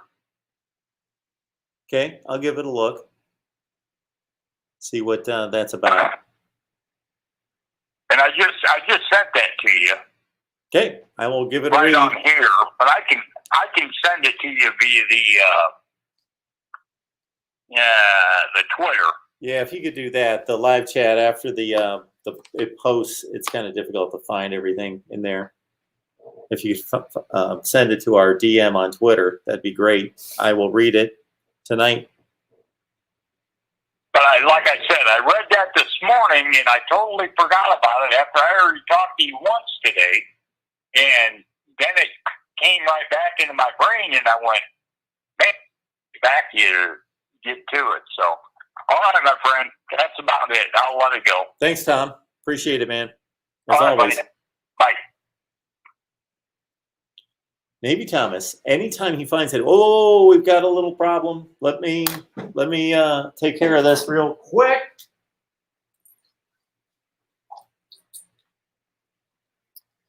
Forgot to hook up the power cord. Got to get on that, or you're going to see me go away very soon. Not in my regular setup, of course, so I'm just flying by the seat of my pants. Don't have everything set up as I typically do, and we've got power. Yay, we're good. Okay. I know nothing about college basketball. Yes, we were talking about the NCAA tournament picking games. Okay.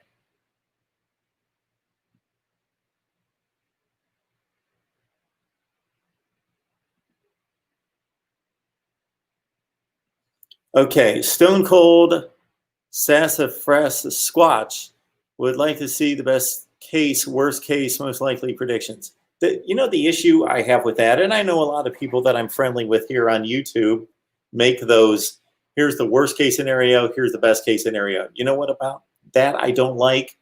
I think it's a cop-out. I just do, and I would tell them that, and that's fine. They probably think certain things I do are not effective. Just, okay.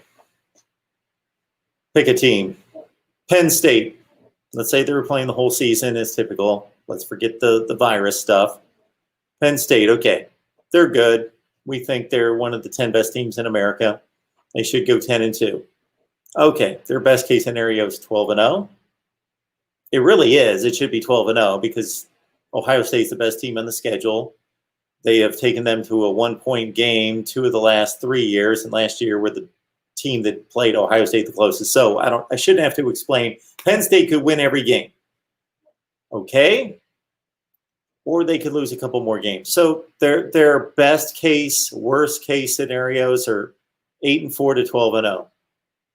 Actually, to be honest about it, Penn State's worst case scenario, again, in a regular season, normal season, is just like anybody else's worst case scenario, 0-12.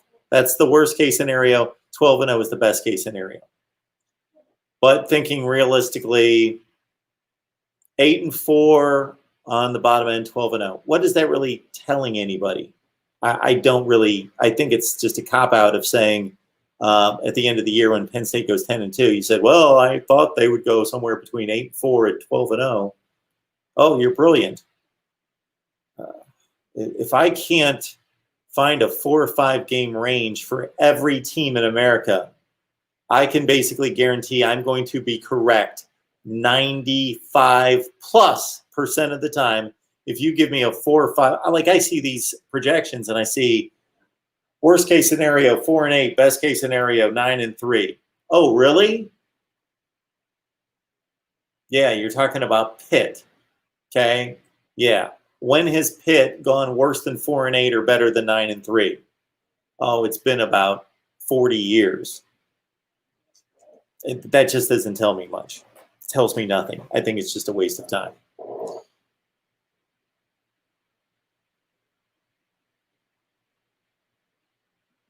And again, I say that knowing that there are people that I am friendly with and have a relationship with on YouTube that do that best case, worst case scenario. And that's fine. That's fine. And I'm sure there are things that I do that they wouldn't necessarily think are that valuable. What game am I watching? I'm watching the, so it was the, we've gone from the 2011 Kraft Fight Hunger Bowl featuring the stellar Illinois UCLA game from that year with 2 interim coaches, because this is at the point that Ron Zook was fired and in came Tim Beckman. Maybe Thomas, you listening? Tim Beckman, Nebraska. Okay. He came in as the Illinois head coach. And this is also the transition between, who would it have been? Carl Durrell and Jim Mora. And then came, on the Big Ten Network, we had the Michigan State-Wisconsin Big Ten Championship game, the very first Big Ten Championship game. And now we've got what is going to be a Michigan State win in just a few seconds over Georgia. Actually, Georgia's on the last play of the game in the Outback Bowl. They've got one more chance with Aaron Murray at quarterback to beat. Michigan State's going to block this kick. You probably can't see it right here. They did. They blocked the kick, and there you go. Michigan State beats Georgia. MarkRogersTV, the voice of college football, who's on the line? Go Sparty. That's right. Sparty wins. They're not going to win too many games like that in the near future, so they might as well catch their past glory. That's right. That's right. Replay the wins as much as they can. Mark, quick question for you, because you're a Big Ten guy, so I think you may have a better handle on this than I would. Okay. Don't trumpet me as a Big Ten guy too much there, 28 AD 28. Because okay. you know I want to present the national perspective here. So keep that on the down low. Understood. All right. All right, understood. Kevin Warren. Now, is he the guy who actually made the decision? Because he's getting a lot of heat, and I'm a Kevin Warren fan. I didn't like it back when he didn't like it. That's a So is he the guy who actually made the decision, or is he simply a mouthpiece for the president who made the decision? That is a tremendous question. I believe that he, and this is just a guess based on other situations and other experiences in life. And when I say other situations, I mean at that level, in that sport. I'm guessing that he is one of 15 voices in the room. There might be some others, but obviously there are 14 presidents. There's him. But I think he probably has a stronger voice than any one president, but not nearly as strong as the 14 presidents together. Okay.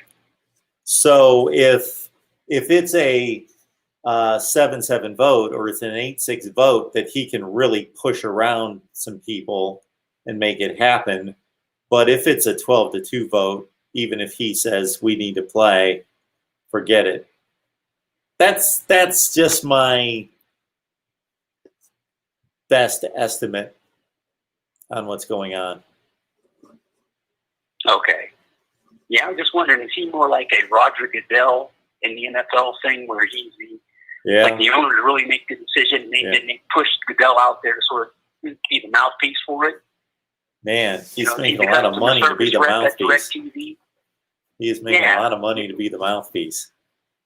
Sure, he's the face of their decision, or is he actually a guy who actually can sit down and say, I woke up this morning, I'm deciding we're not playing football. And especially, it's an interesting, even more interesting of a question you raise considering his lack of tenure versus Jim Delaney, who just left, that basically was a pillar of the Big Ten, was the most successful commissioner in the history of the conference, was there for, I think, since the late 80s. You're talking about a 30-year run for Jim Delaney that just ended. So his voice in the room, I've got to think, carried so much more weight than Kevin Warren, who's been on the job for like 9 months. Right. Yeah, it's an interesting question. Interesting. I know Warren's taking a lot of. He's out there and he's taking a lot of heat, but I wonder how much of it is really on him and how much of it is, because you talk about university, so political.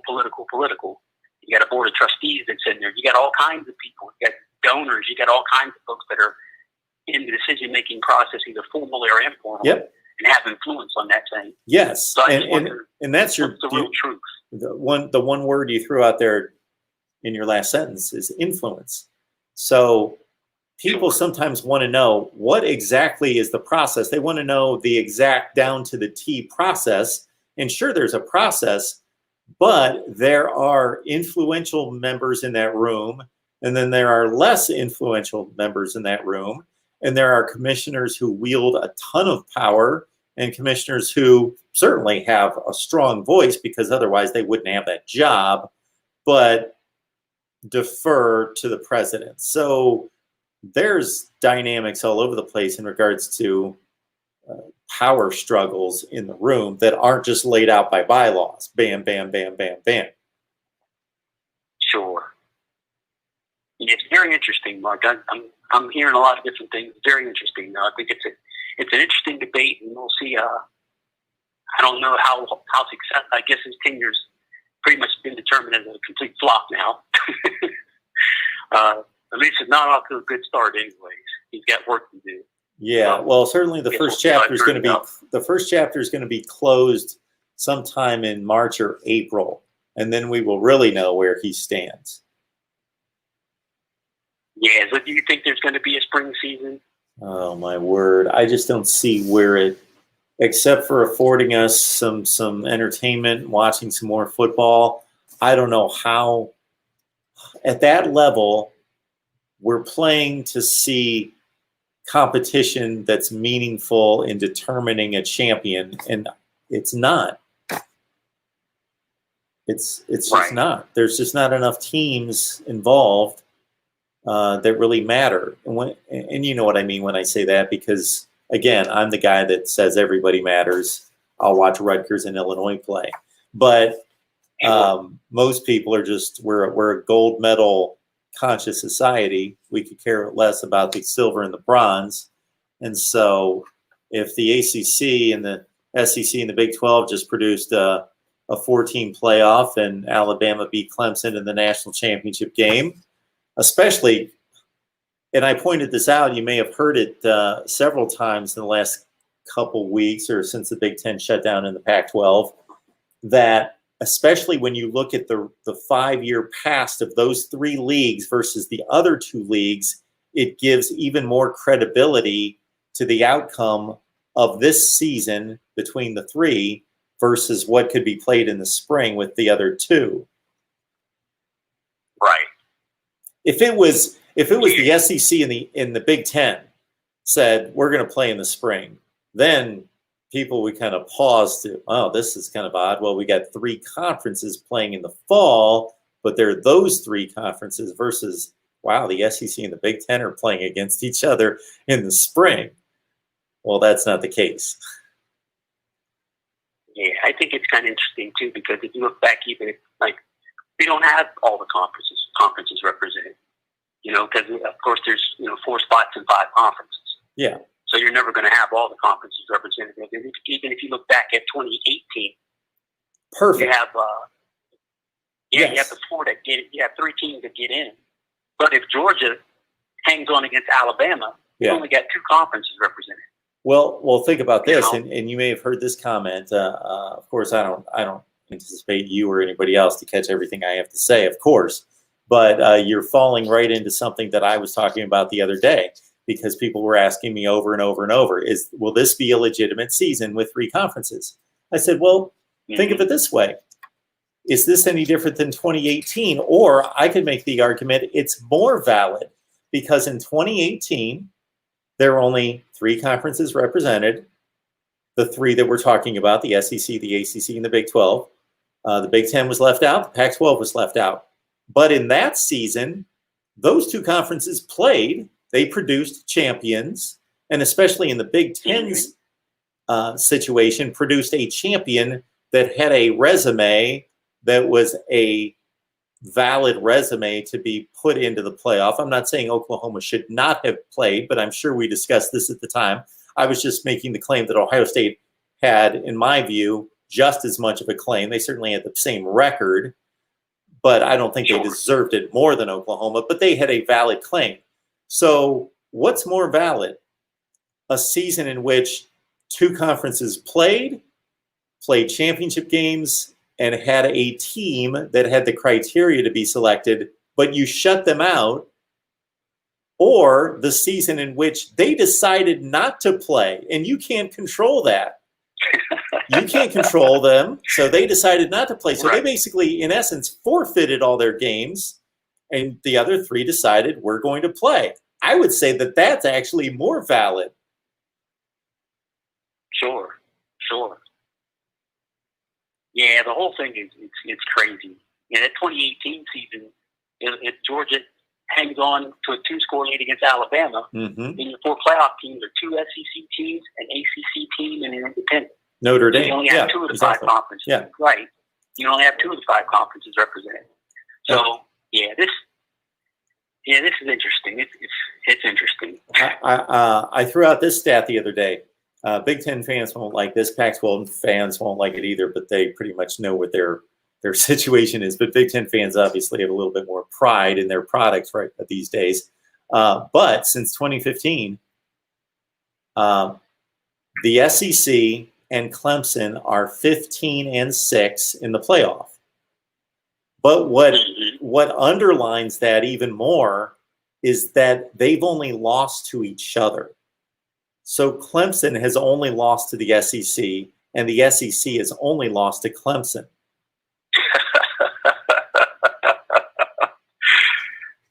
Boy. So you can even say those 6 games are like, well, somebody had to lose. Right. And then I need to add up what they are against. I think Clemson and the SEC against the other 2 were like 9-0. I'd have to go through the numbers. It wouldn't take long, but I think it was 9-0 against the other 2.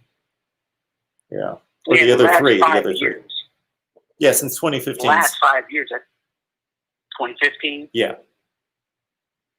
Yeah, I think, Mark, in the last 5 years, I'm pretty positive about this stat, that we've only had 4 teams win playoff games in the last 5 years. Alabama, Clemson, Georgia, LSU. Yep. So, yeah, nobody else is winning playoff games right now. So let me ask you this, Mark. So we've got this, I won't call it a divide. Well, maybe it is a divide. This gap between, so you have the SEC schools in Clemson that are winning all these games and competing for championships, winning all these championships. Everybody else is trying to sort of get them where they are. How do you get them to where they are? Is there something that college football can do to sort of, I won't say level the playing field, but it feels like there's like a massive gap between what the SEC is doing and Clemson and then everybody else. That's a great question. Well, I think the first school that pops up is either Oklahoma or Ohio State for different reasons. Oklahoma's been more involved in the playoff, a little bit more than Ohio State. Ohio State could make the excuse, and I think it's fairly valid. They've only played 1 playoff game since 2016, so they were left out twice in which they had an argument to be there. And then, of course, last year they played a great game, and anybody could have won the game, and it wasn't like they got blown off the field and were shown to be incapable of being there, that they shouldn't have been there. They were just as good as the other team. So it's more of a, I don't know if it's more of a Pac-12 thing. Again, even the sample size, and we've talked about it, and you've made a very strong argument in defense of Oklahoma, because you know what these national narratives become. They become so overblown, and maybe I've jumped in there a little bit myself with Oklahoma, but it is true. It is true that Oklahoma has won a good portion of its games against SEC teams, top SEC teams. in the last 7 or 8 years. The sample size in the playoff is so small. They lost in 15, 17. Again, like the Ohio State Clemson example, you know, the winner and the loser is all that counts on that day to determine a champion. But in evaluation, I look at how well did you compete. And when Oklahoma goes to overtime with Georgia, you know, they're the same team to me in essence. At least they showed on that day. Sure. Either one of them could have won the game. And then the Alabama game, again, you're talking about the very best or second best team in the country that they're playing. The one that really looked bad was last year's game. So the sample size to me is still, you know, they're getting beat up pretty badly, but they did have the one good effort against Georgia. And the 2015 game was a tale of halves. At halftime, they were just as good as Clemson, played them toe-to-toe, and then just let it get out of hand. Sure. So, you know, Mark, and I've always said for the last 2 years anyways, and I guess even, well, I won't say 17, because 17 I think we were pretty damn good. And yeah. On the level with the team that won it, and on the level with the team with Georgia and Alabama, I thought in 17. In 18 and 19, you know, I look at us and I almost feel like, particularly 19 last year, we played both of those games. We take a lot of heat, but we played both of those games with a decided talent disadvantage. We're not going on the field with a team that when you look at their roster, look at our roster, you say, oh, these teams are exactly the same. They're mirror images. We're not mirror images with those teams. We should be 2 touchdown dogs of those squads. And, of course, it ended up being, you know, worse than 2 touchdowns, at least in the LSU game it was anyways. But isn't that what we're talking about? Why there's that talent gap? Right. So I'm looking at LSU and Bama, and I'm seeing 2 teams that went to combine 29-1. Yeah. One team that was 14-0 and ranked number 1 when we played them. The other team that ended up being 14-0 ended up winning the national championship. Maybe had the best individual performance by a quarterback in the history of college football. And some people said it was the best performance by a team in the history of college football because of the conference they played in and the teams they had to beat. So there's no shame in getting beat by those teams. And a lot of people are going to get beat by those teams.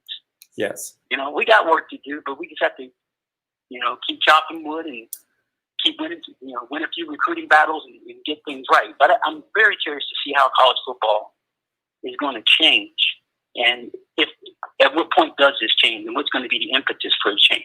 Well, just one more point on the Big 12 in Oklahoma. I don't know exactly what the numbers are, but I know that I've seen references to the numbers that area of the country, minus Texas, has been void of NFL caliber defensive players. Big time. Big time. Yeah.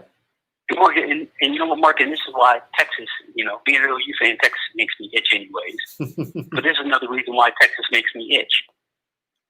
Texas, when they chased away, when they had to have their Longhorn network, and they chased away the A&Ms and the Nebraskas and Colorados and Missouris, and those teams went off to other places. And in fact, that happened around 2010-ish, 2011-ish, somewhere in there. You blow open the recruiting borders now.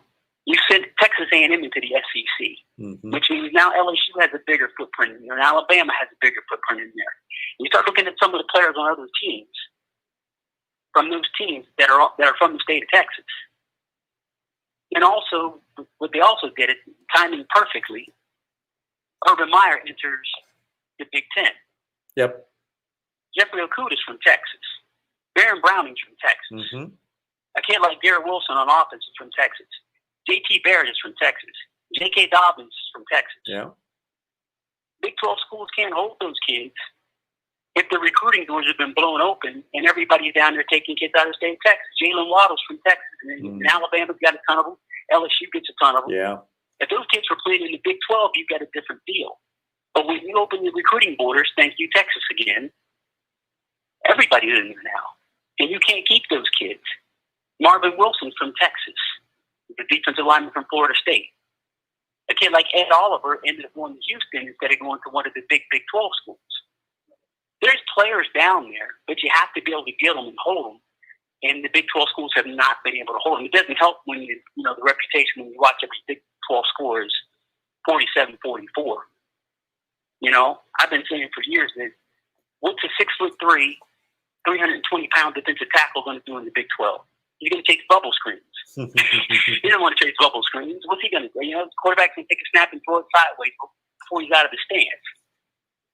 He wants to go someplace where you're going to run at him and give him something to do. So we just need to get better in recruiting. Somehow, somewhere, we've got to get that fixed. We've got to start hanging on some kids in our local area, and then maybe we can get in there and compete with some of the SEC schools in Clemson that are running everything. Sir, as soon as you said that, I've wanted to do a breakdown of scoring margins and scoring totals in the Big 12 versus the other conferences because I don't see the disparity as much anymore. I'm looking at Baylor's schedule. I'm looking at their Big 12 results from last year. I'm looking at 23-21, 31-12, 33-30 in an overtime game, 45-27, 17-14, 30-23, 34-31, 24-10, 30-23. Right. It doesn't seem like it's what it was. Yeah, I think it's starting to come back a little bit. I do think last year the quarterback play in the conference was a little bit.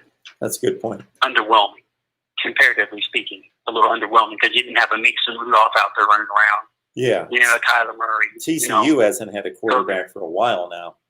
Trevon Boykin is long gone. TCU. That's where they really struggled. Somebody asked me about them the other day. Why is TCU falling off? I said, well, their quarterback play has been awful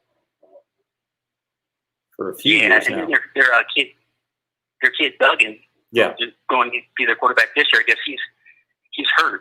Yes. Or has an illness or some sort of physical thing where he's going to miss some time this year too. So,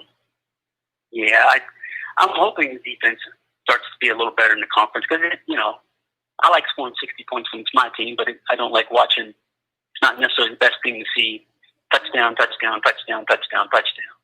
And once these conferences start to play only conference games, it's tough to evaluate. But I'm trying to think of, off the top of my head, how the Big 12 outside of the LSU game performed in the postseason. And Baylor lost by 12 points, but they didn't get embarrassed against, they were clearly the inferior team to Georgia, but they only gave up 26 points in that game. Texas put the hammer down on Utah, only gave up 10 points in that game.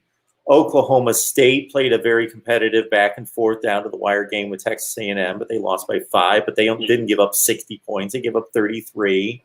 Right. Trying to think who else. I think lost their bowl game. They lost to. That was Kansas State lost to. Shoot, that wasn't Air Force, was it? No, they lost to a Navy on a last-second field goal. Okay.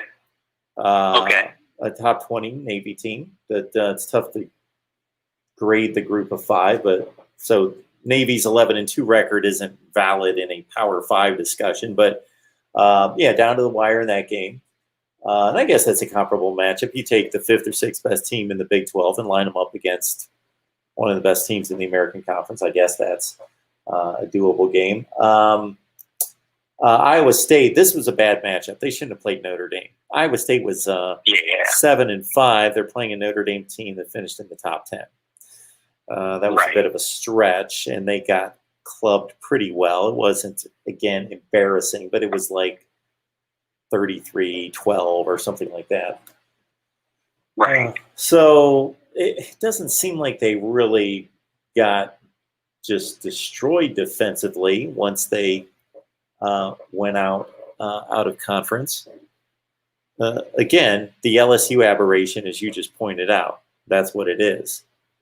That team was just so incredibly, Clemson was the #1 rated defensive team in America. Now, their schedule wasn't the best, but still, they have the talent to back it up.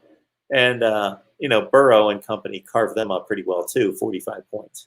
42, right? 42-25. So, yeah. Right, yeah. And I remember last year when we were when the matchups came out and we were playing LSU. And there are a lot of people in the media saying that, boy, this game could be a shootout. Oklahoma's going to want this to be a shootout. And I'm thinking, I sort of just felt like we were going to lose big, because I knew that offensively we didn't have the trigger man to get into a shootout with them. You know, we don't have a pure passer back here that's going to go tit for tat. Now, back when we had Mayfield and Murray, we'd have a shot to put up some points and maybe you lose 55-42 or something like that. Sure. You know, but I knew defensively, particularly when we had Lonnie Perkins, our best defensive end pass rusher, he's out. DeLarnell Turner-Yell, our leader in the secondary, he's out. And then Mookie Radley-Hiles, the nickelback, got thrown out early in the game. We were depleted anyways. You know, we're playing freshmen back there and moving people around who hadn't played all year. And so, yeah, it was going to be ugly anyways. But I knew we couldn't go tit for tat with them. And they were a machine last year. They were amazing. Yeah. There's also something about the intensity of those playoff games that magnifies the differences between the teams. You know, if Michigan State plays Alabama in a regular season game, they're inferior to them, talking about the 2015 matchup, but they're not losing that game 38-0. Alabama's not beating teams in the SEC that aren't as good as Michigan State 38-0. But just like Oklahoma, you know, is better than teams that were competing closer to LSU in the regular season in the SEC. But it just, the intensity of the game, I guess, we've seen this over and over now, just creates a gap, a disparity. Sure. Mark, you're an NFL guy, too. Remember when the Super Bowl was a blowout every year? Oh, yeah. Sure do. An absolute joke. I mean, we'd see some team go 12-4 and another team, you know, 13-3, and you get them on the field in that playoff, in that Super Bowl game after 2 weeks to prepare, and something goes horribly wrong for one of them, and it ends up being, you know, 47-14. Yeah. So, yeah, so I almost sort of liken it to that. But hopefully, you know, like I said, we can start. We got a good commitment tonight from the defensive tackle out of Virginia, Kelvin Gillen. Okay. He's a big 4-star kid, and he committed to OU tonight. So hopefully we can start winning some recruiting battles. And because I really want to be able to get in those games and be competitive and feel like we've got a shot, you know, rather than showing up saying, okay, we're going to cross our fingers and hope it turns out okay. Because I really feel like confident, like I felt in 2017, like I felt like we could play with anybody in the country in 2017. Yeah, as it turned out, that's what it looked like, certainly on that day against Georgia. Yep. Yeah. And beating an Ohio State team right, that obviously turned out to be a really good top 5 type team. And talk about a decent defensive effort in that game. Yeah, that was a good night for us on defense. They played very well defensively, you know, and we need to play like that. We've had a few times where we played well defensively like that against quality competition. We just need to do it more often. It's in them, but they just have to figure it out and put it on the field and have it all come together. And also nights like tonight where you pick up the Gilliam, start moving us in that direction. Well, the guy that's running the show obviously was able to take less talented Washington State and somehow figure it out to make it a top 25 type defense. Yes. Yep. Grinch, I think it can be an answer. And I like what he's done with his staff, too. Got a guy, Odom, who's running the linebacking crew, and Jamar Cain's coming over to help along the defensive line. So there's some guy, Roy Manning in the secondary. There's some quality guys in there. They got a lot of enthusiasm. They're bringing a lot of energy to the recruiting game. The kids seem to like playing for them. So I think we're heading in the right direction. It's going to be a minute, but I think we're heading in the right direction. Good stuff. Appreciate the call, sir. Mark. Always, sir. Good talking to you, Mark. Good to hear from you. All righty. Have a good night. Okay. Bye-bye. You too. All right. I will check out the live chat and certainly see if anybody else has made any comments, questions, debate topics that we can sink our teeth into here.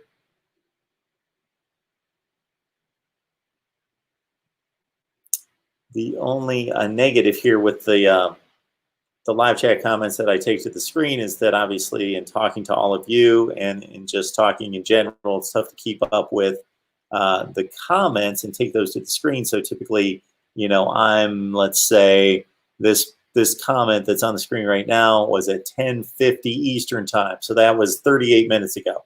So some of the comments that apply to the conversation that was currently going on at that time then doesn't apply a little bit later.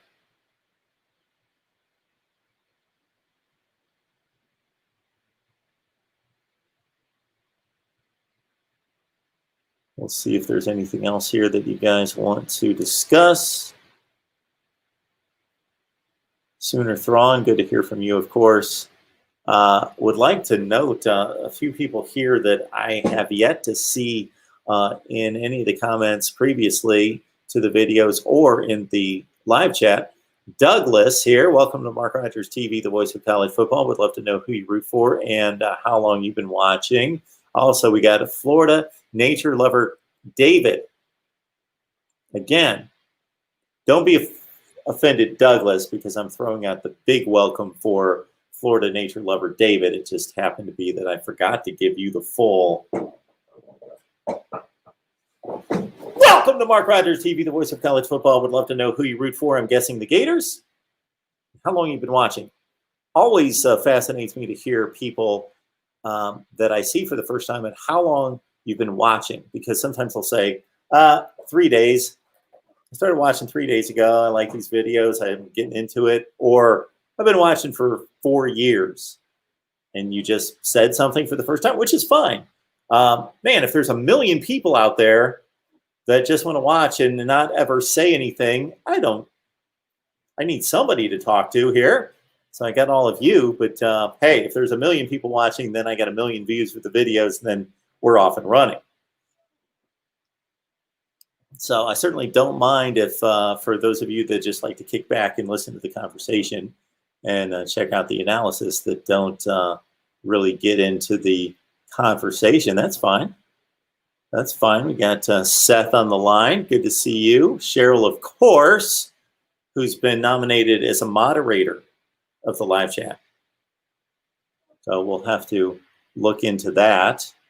NBA fan believes we need a moderator, and it would help the channel. It would also eliminate some of the nonsense that goes out from time to time.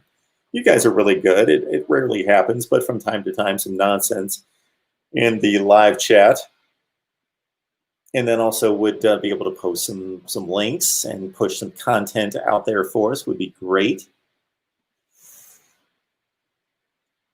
Husker D in the house. Good to see you. A lot of COVID debate. Caleb Hurto. Again, welcome to Mark Rogers TV, the voice of college football. Obviously a Georgia fan. Would love to know how long you've been watching. Got our FSU football fan. Steelers, Eagles, Pitt playing football, but Penn State, the preeminent college football program in the state, is sitting out. Yes. Somebody tweeted the other day they had a long list of all the teams in Ohio and Pennsylvania that are playing football, all the way from the top of the line, the Browns and the Bengals, well, if you can call them the top of the line, Steelers, Eagles, then running through all the various levels, all the way down to Pee Wee football, basically, and the green check marks for each one, except Ohio State and Penn State. And they left out the MAC schools, but point well taken.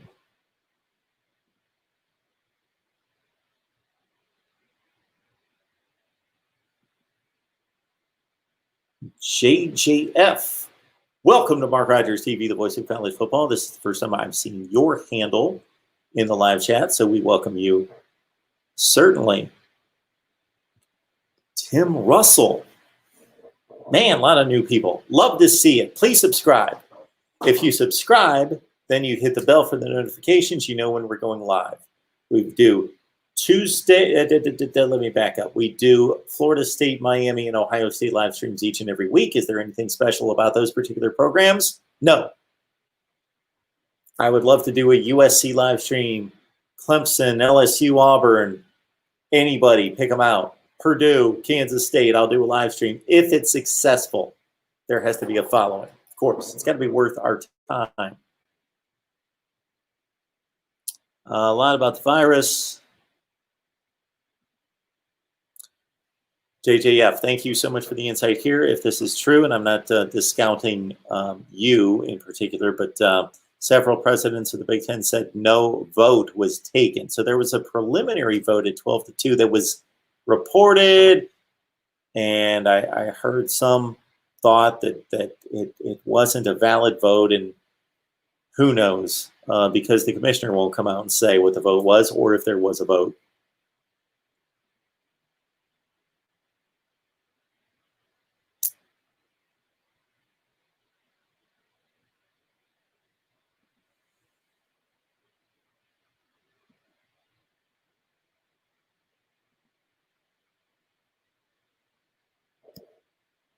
It would have made it so much fun this season to see the likes of Ohio State, Michigan, Nebraska, and others, Iowa, that wanted to play football, just jumping into other conferences for the season. That would have been fascinating in a season in which we will see teams on the field and not see the cheerleaders, the bands, the crowd, the typical atmosphere.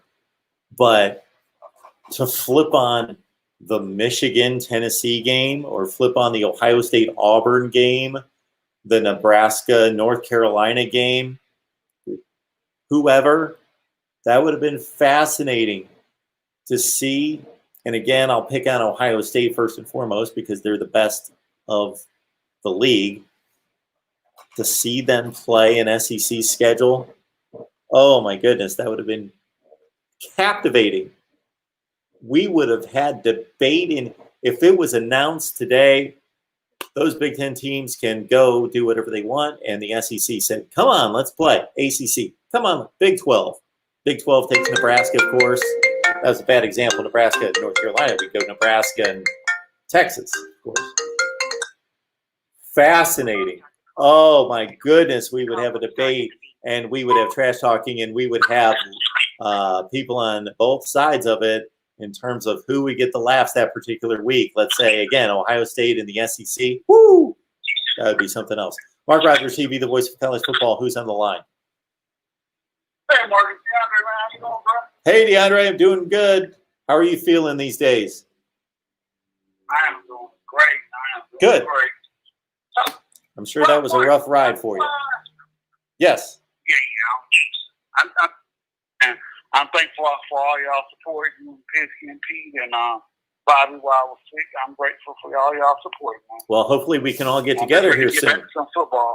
Yeah, hopefully we can all get together here soon. I told them, and I don't know if I said it to you, but you tell me the day, because I'm having late nights at my main job right now because of the COVID, which is good.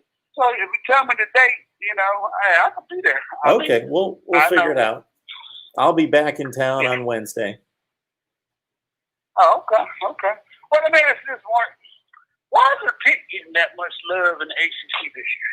Because they return with most of their offensive line, their quarterback, secondary, and they got a good defensive line.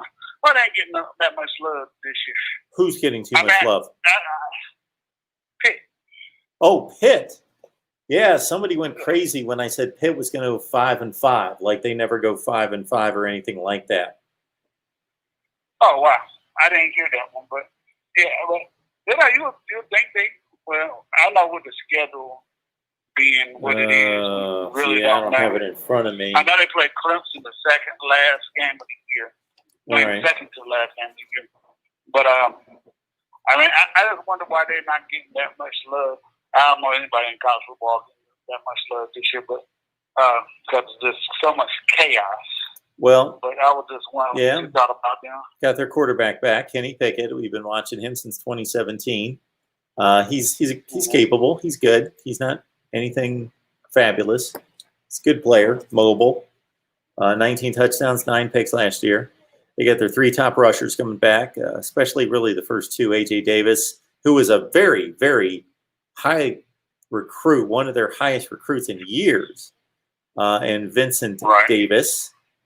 Maurice French is gone, but he really wasn't a big play guy. Caught a ton of passes last year, but Taser Mack, 63 catches, 3 touchdowns back. Jacques Louise and A.J. Davis. So they're 3 of their top 4 pass catchers are back. Paris Ford's a tremendous player, as you know, in the secondary. He's back. Jalen Twyman. Now, Jalen Twyman, didn't he announce that he's not playing? I believe I saw that. So he's their top pass rusher. Tremendous player. Is going to be a high draft pick. He opted out. Right. Yeah, I'll be looking at Pitt here soon. But, I don't have their schedule in front of me, but I think it's about a 5-5 football team. I don't know. Give it a look. I look at their schedule, too, because I think they're going to be decent. I mean, like I said, I know it's not the Coastal this year.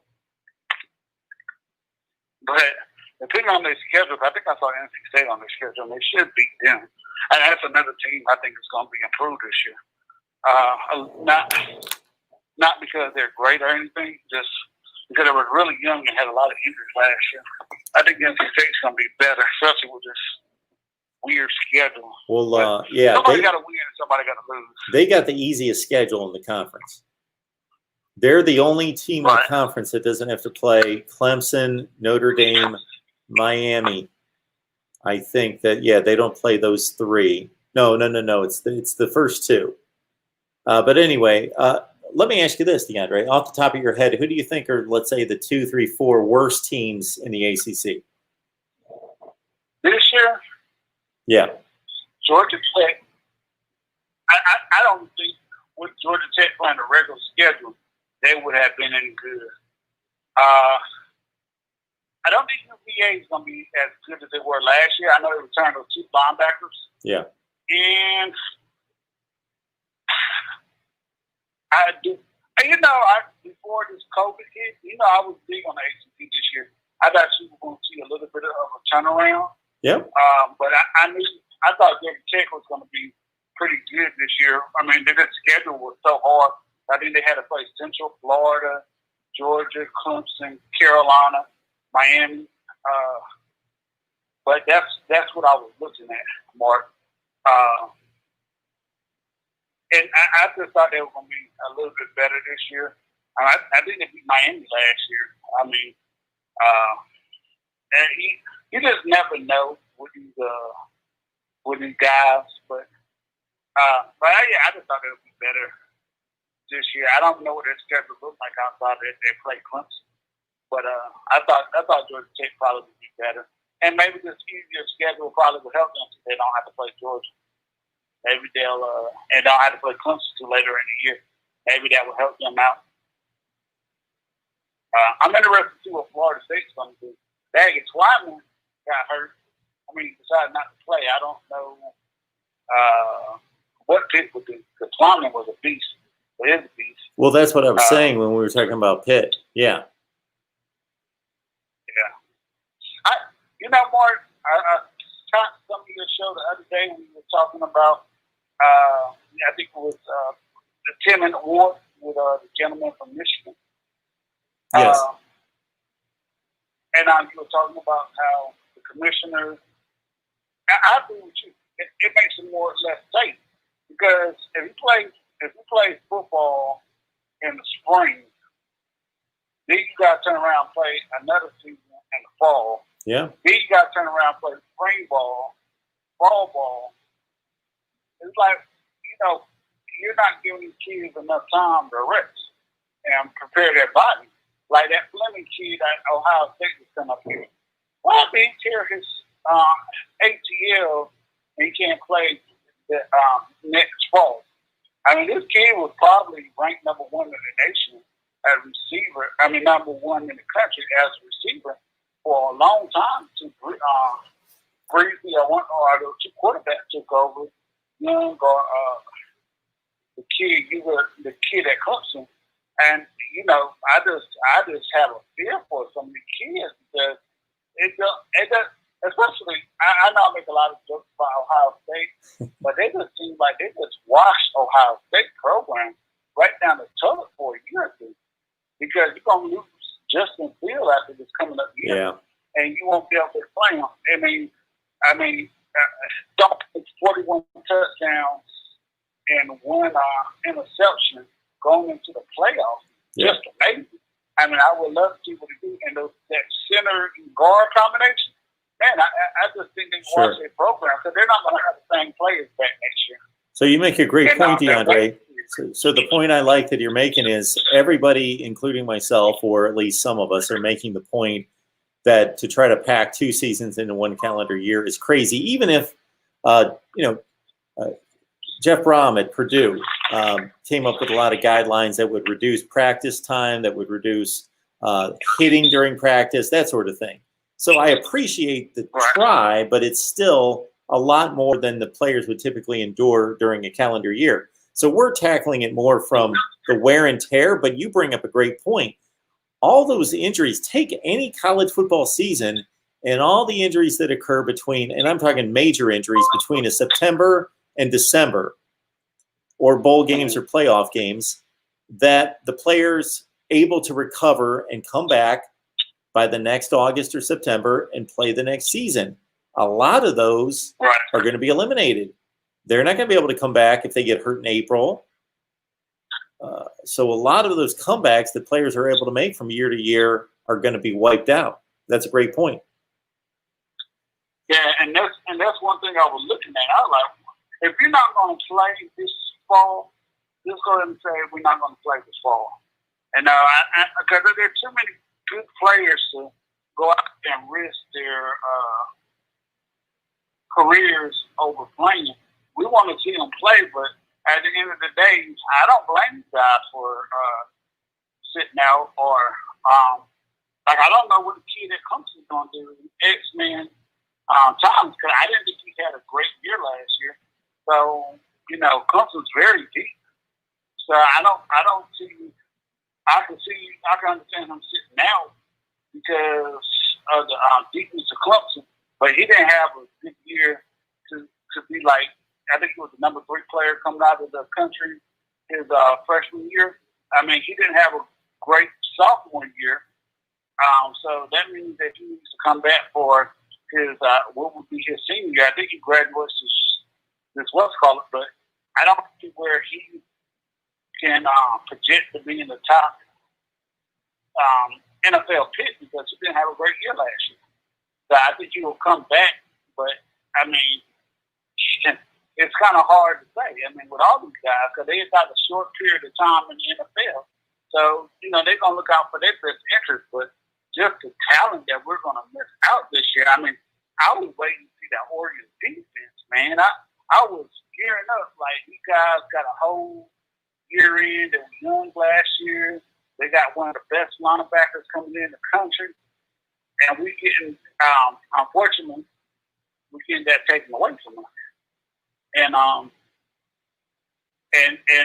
like I said, I wouldn't go out there and play. Why should I? It's gonna mess with my NFL career. Sure. I can understand where they're coming from. Yeah. And Hey, Mark, let me ask you this. So I was listening to Bobby talk last year. I had to do some corrections. I told him Troy Aikman wasn't the quarterback at Oklahoma when Clemson played them in the Citrus Bowl. And how long has the Citrus Bowl been around? Okay, so the Citrus Bowl is the old, hang with me here, because I'm almost positive it's the old Tangerine Bowl. I think the Tangerine Bowl turned into the Citrus Bowl. And that would have been about... that would have been sometime in the late 80s. Yeah.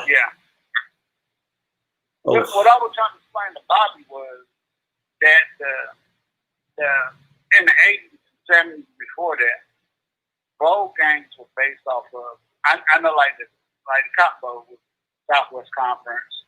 Big 8 had the Orange Bowl, which didn't make any sense. Pac-10, Big 10 was there. Sure. But also was based off of who would travel.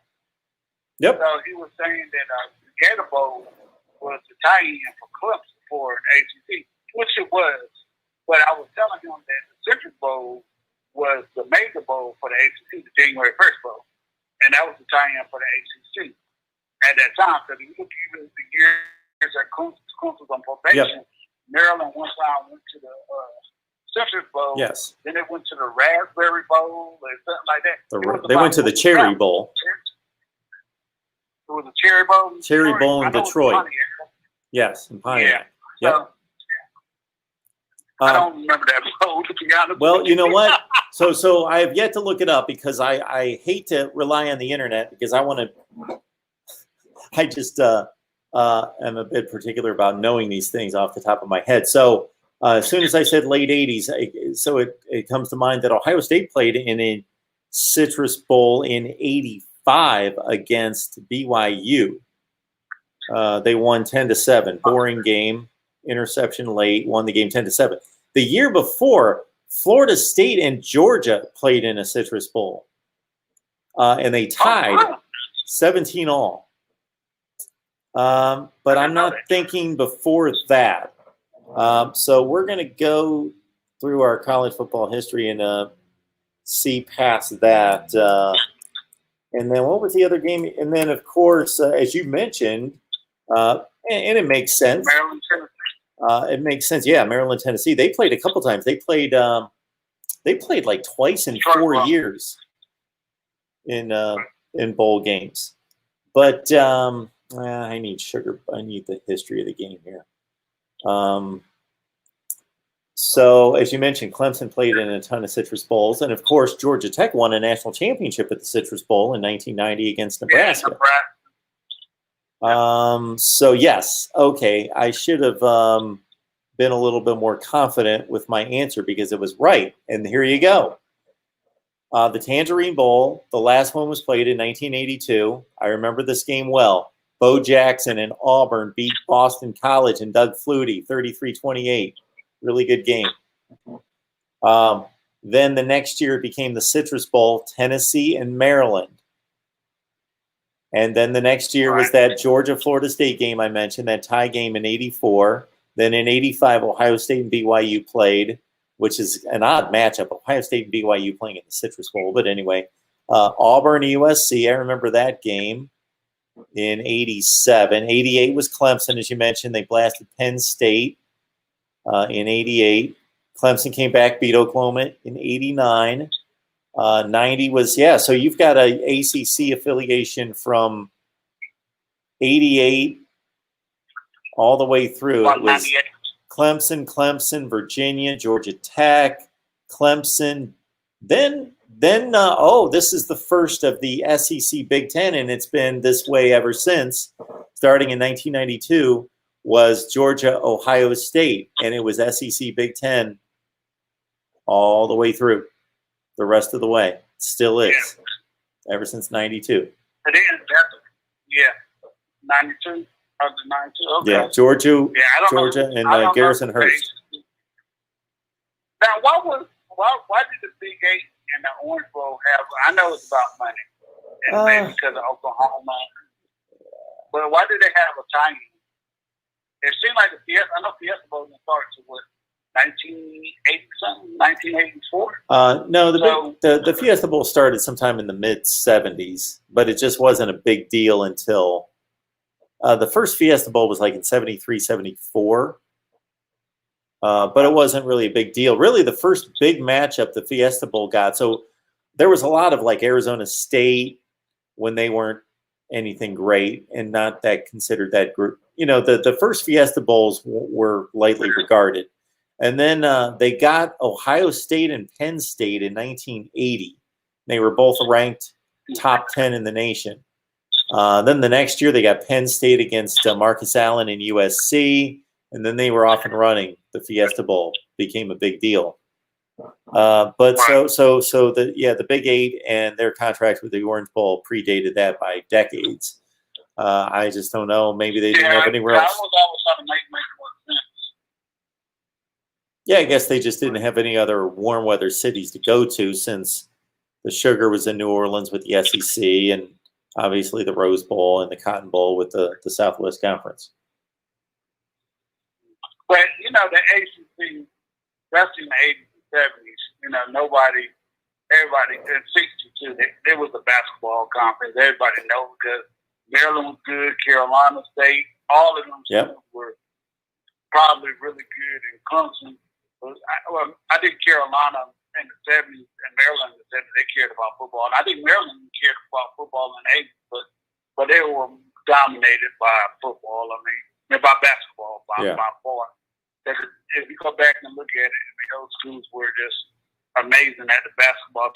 You know, I'll let you go because I know other people want to talk to you. I don't get Maryland. Like, football and basketball, with that DMV area, I don't understand why they're not more dominant. I just don't get it. I can understand Virginia because their academics are a little bit different, but that area right there, Maryland should just dominate people. And I know they're playing the Big Ten, and they got Ohio State, who they almost beat a couple of years ago, 52-50. But I just don't get why they have more talent. They got more talent in that area than Clemson does in their area. So Maryland should be a lot better than what they do, because Clemson does recruit to state of South Carolina. They got to go to Georgia, North Carolina, Florida to get their players. I don't get why Maryland's not better.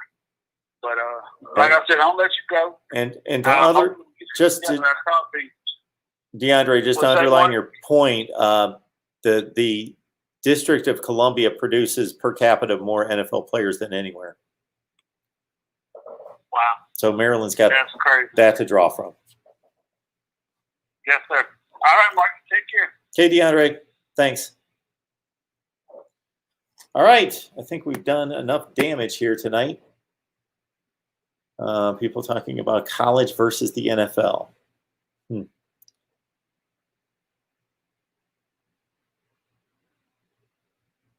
Good to see Matrix Survivor in here. David Newcomb, Reasonable Gump, Seth again. Good stuff from everybody. Hopefully we didn't miss anything. We appreciate, of course, the contribution on the phone from DeAndre BJPO Football Funk. Catch his YouTube channel. And also, of course, we hope to pull together DeAndre. Got Brian Knight. You got Pigskin Pete to talk some Clemson football maybe later this week. All right. I'm going to try to search to see if there's anything I need to address, any comments or questions that are directed toward me. Appreciate that, White Knight. That is the reason why.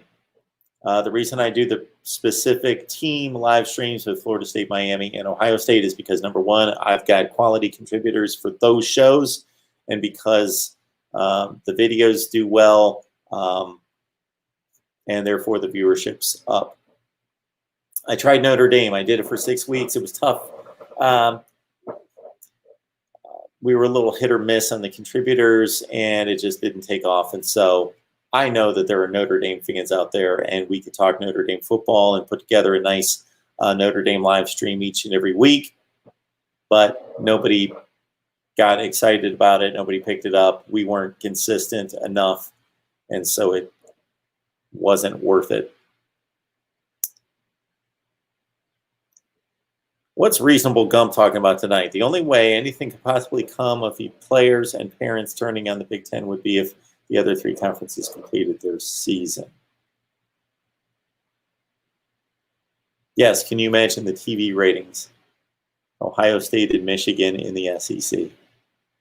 You know, the typical SEC fan who, let's say, is not just die hard, but they like football and they're going to watch your football. But if there's a better barbecue to go to across the street and they just want to hang out with their friends, whatever. They're not just have to watch 12 hours of football every Saturday, those type of people. But, man, I want to check out this Auburn-Michigan game because when do they ever play? Well, the 1983 Sugar Bowl. But besides that, let's watch that game. Got to see this. These Big Teners think they're so good. Let's check this out. You would think the ratings would be crazy good. They're the two power brokers in the sport. Again, we've talked about this many times when it comes to TV ratings, rear ends in the seats, and yeah, that's all that matters. The rear ends and the seats and the TV ratings and money generated because of those two things. The SEC and the Big Ten are far above the other three. In terms of wins on the field, well, the SEC can claim that. The Big Ten has an argument that's a bit spotty, sketchy. They have their good points, their not so good points. So anytime you're arguing the Big Ten is the best or the second best, it's an argument. Arguing that the SEC is the best is not an argument. I wish it was. I wish I could get on here and break down the 5 conferences and really dissect it, because that's what I love to do. And for years I did that. For those of you that have watched me for years during the off season, I've done that, broken down the results, and not just said, you know, the Big Ten went 12-9. That's the end of it. No, broke down the results and the matchups between the teams and the seedings between the teams, and it had a whole mathematical formula. So your NCIS Fanatic 21 or your Navy Thomas could tell you that for certain off seasons I had this mathematical formula model to compare all the conferences based on the results on the field between the conferences. Just wasn't worth it this year after last season. Yeah. Look at who the SEC beat non-conference last year. Oklahoma, Texas, Clemson, Michigan, Oregon, Oklahoma State, Baylor, Notre Dame,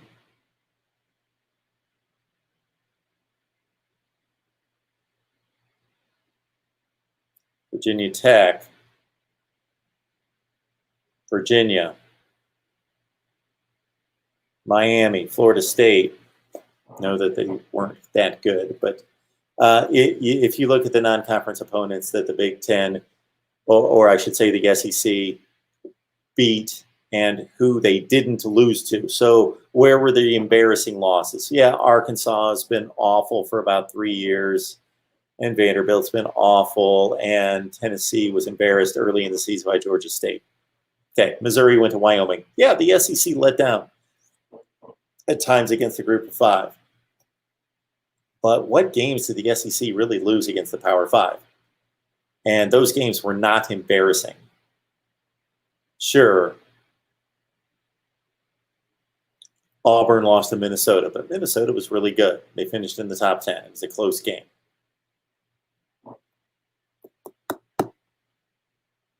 Texas A&M lost to Clemson. Well, of course they lost to Clemson. Texas A&M was like the 7th best team in the SEC, and Clemson was supposedly the 2nd best team in the country.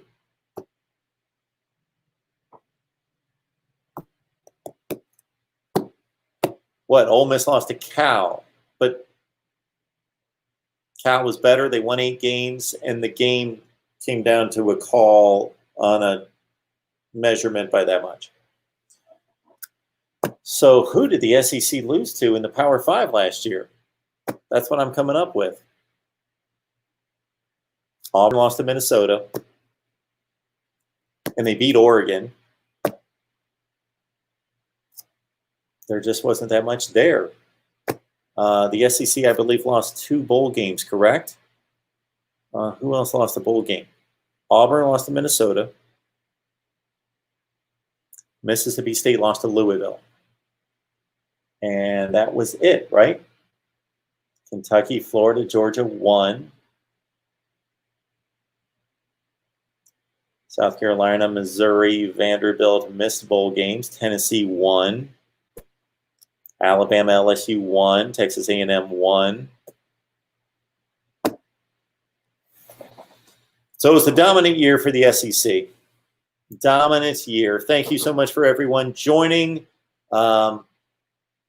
And I will just keep everybody posted. Please, if there's anybody watching right now that's not subscribed, please do so. And you hit the bell for the notifications. That way you know when we're going live. Right here at Mark Rogers TV, the voice of college football. Thank you so much. We'll see you next time.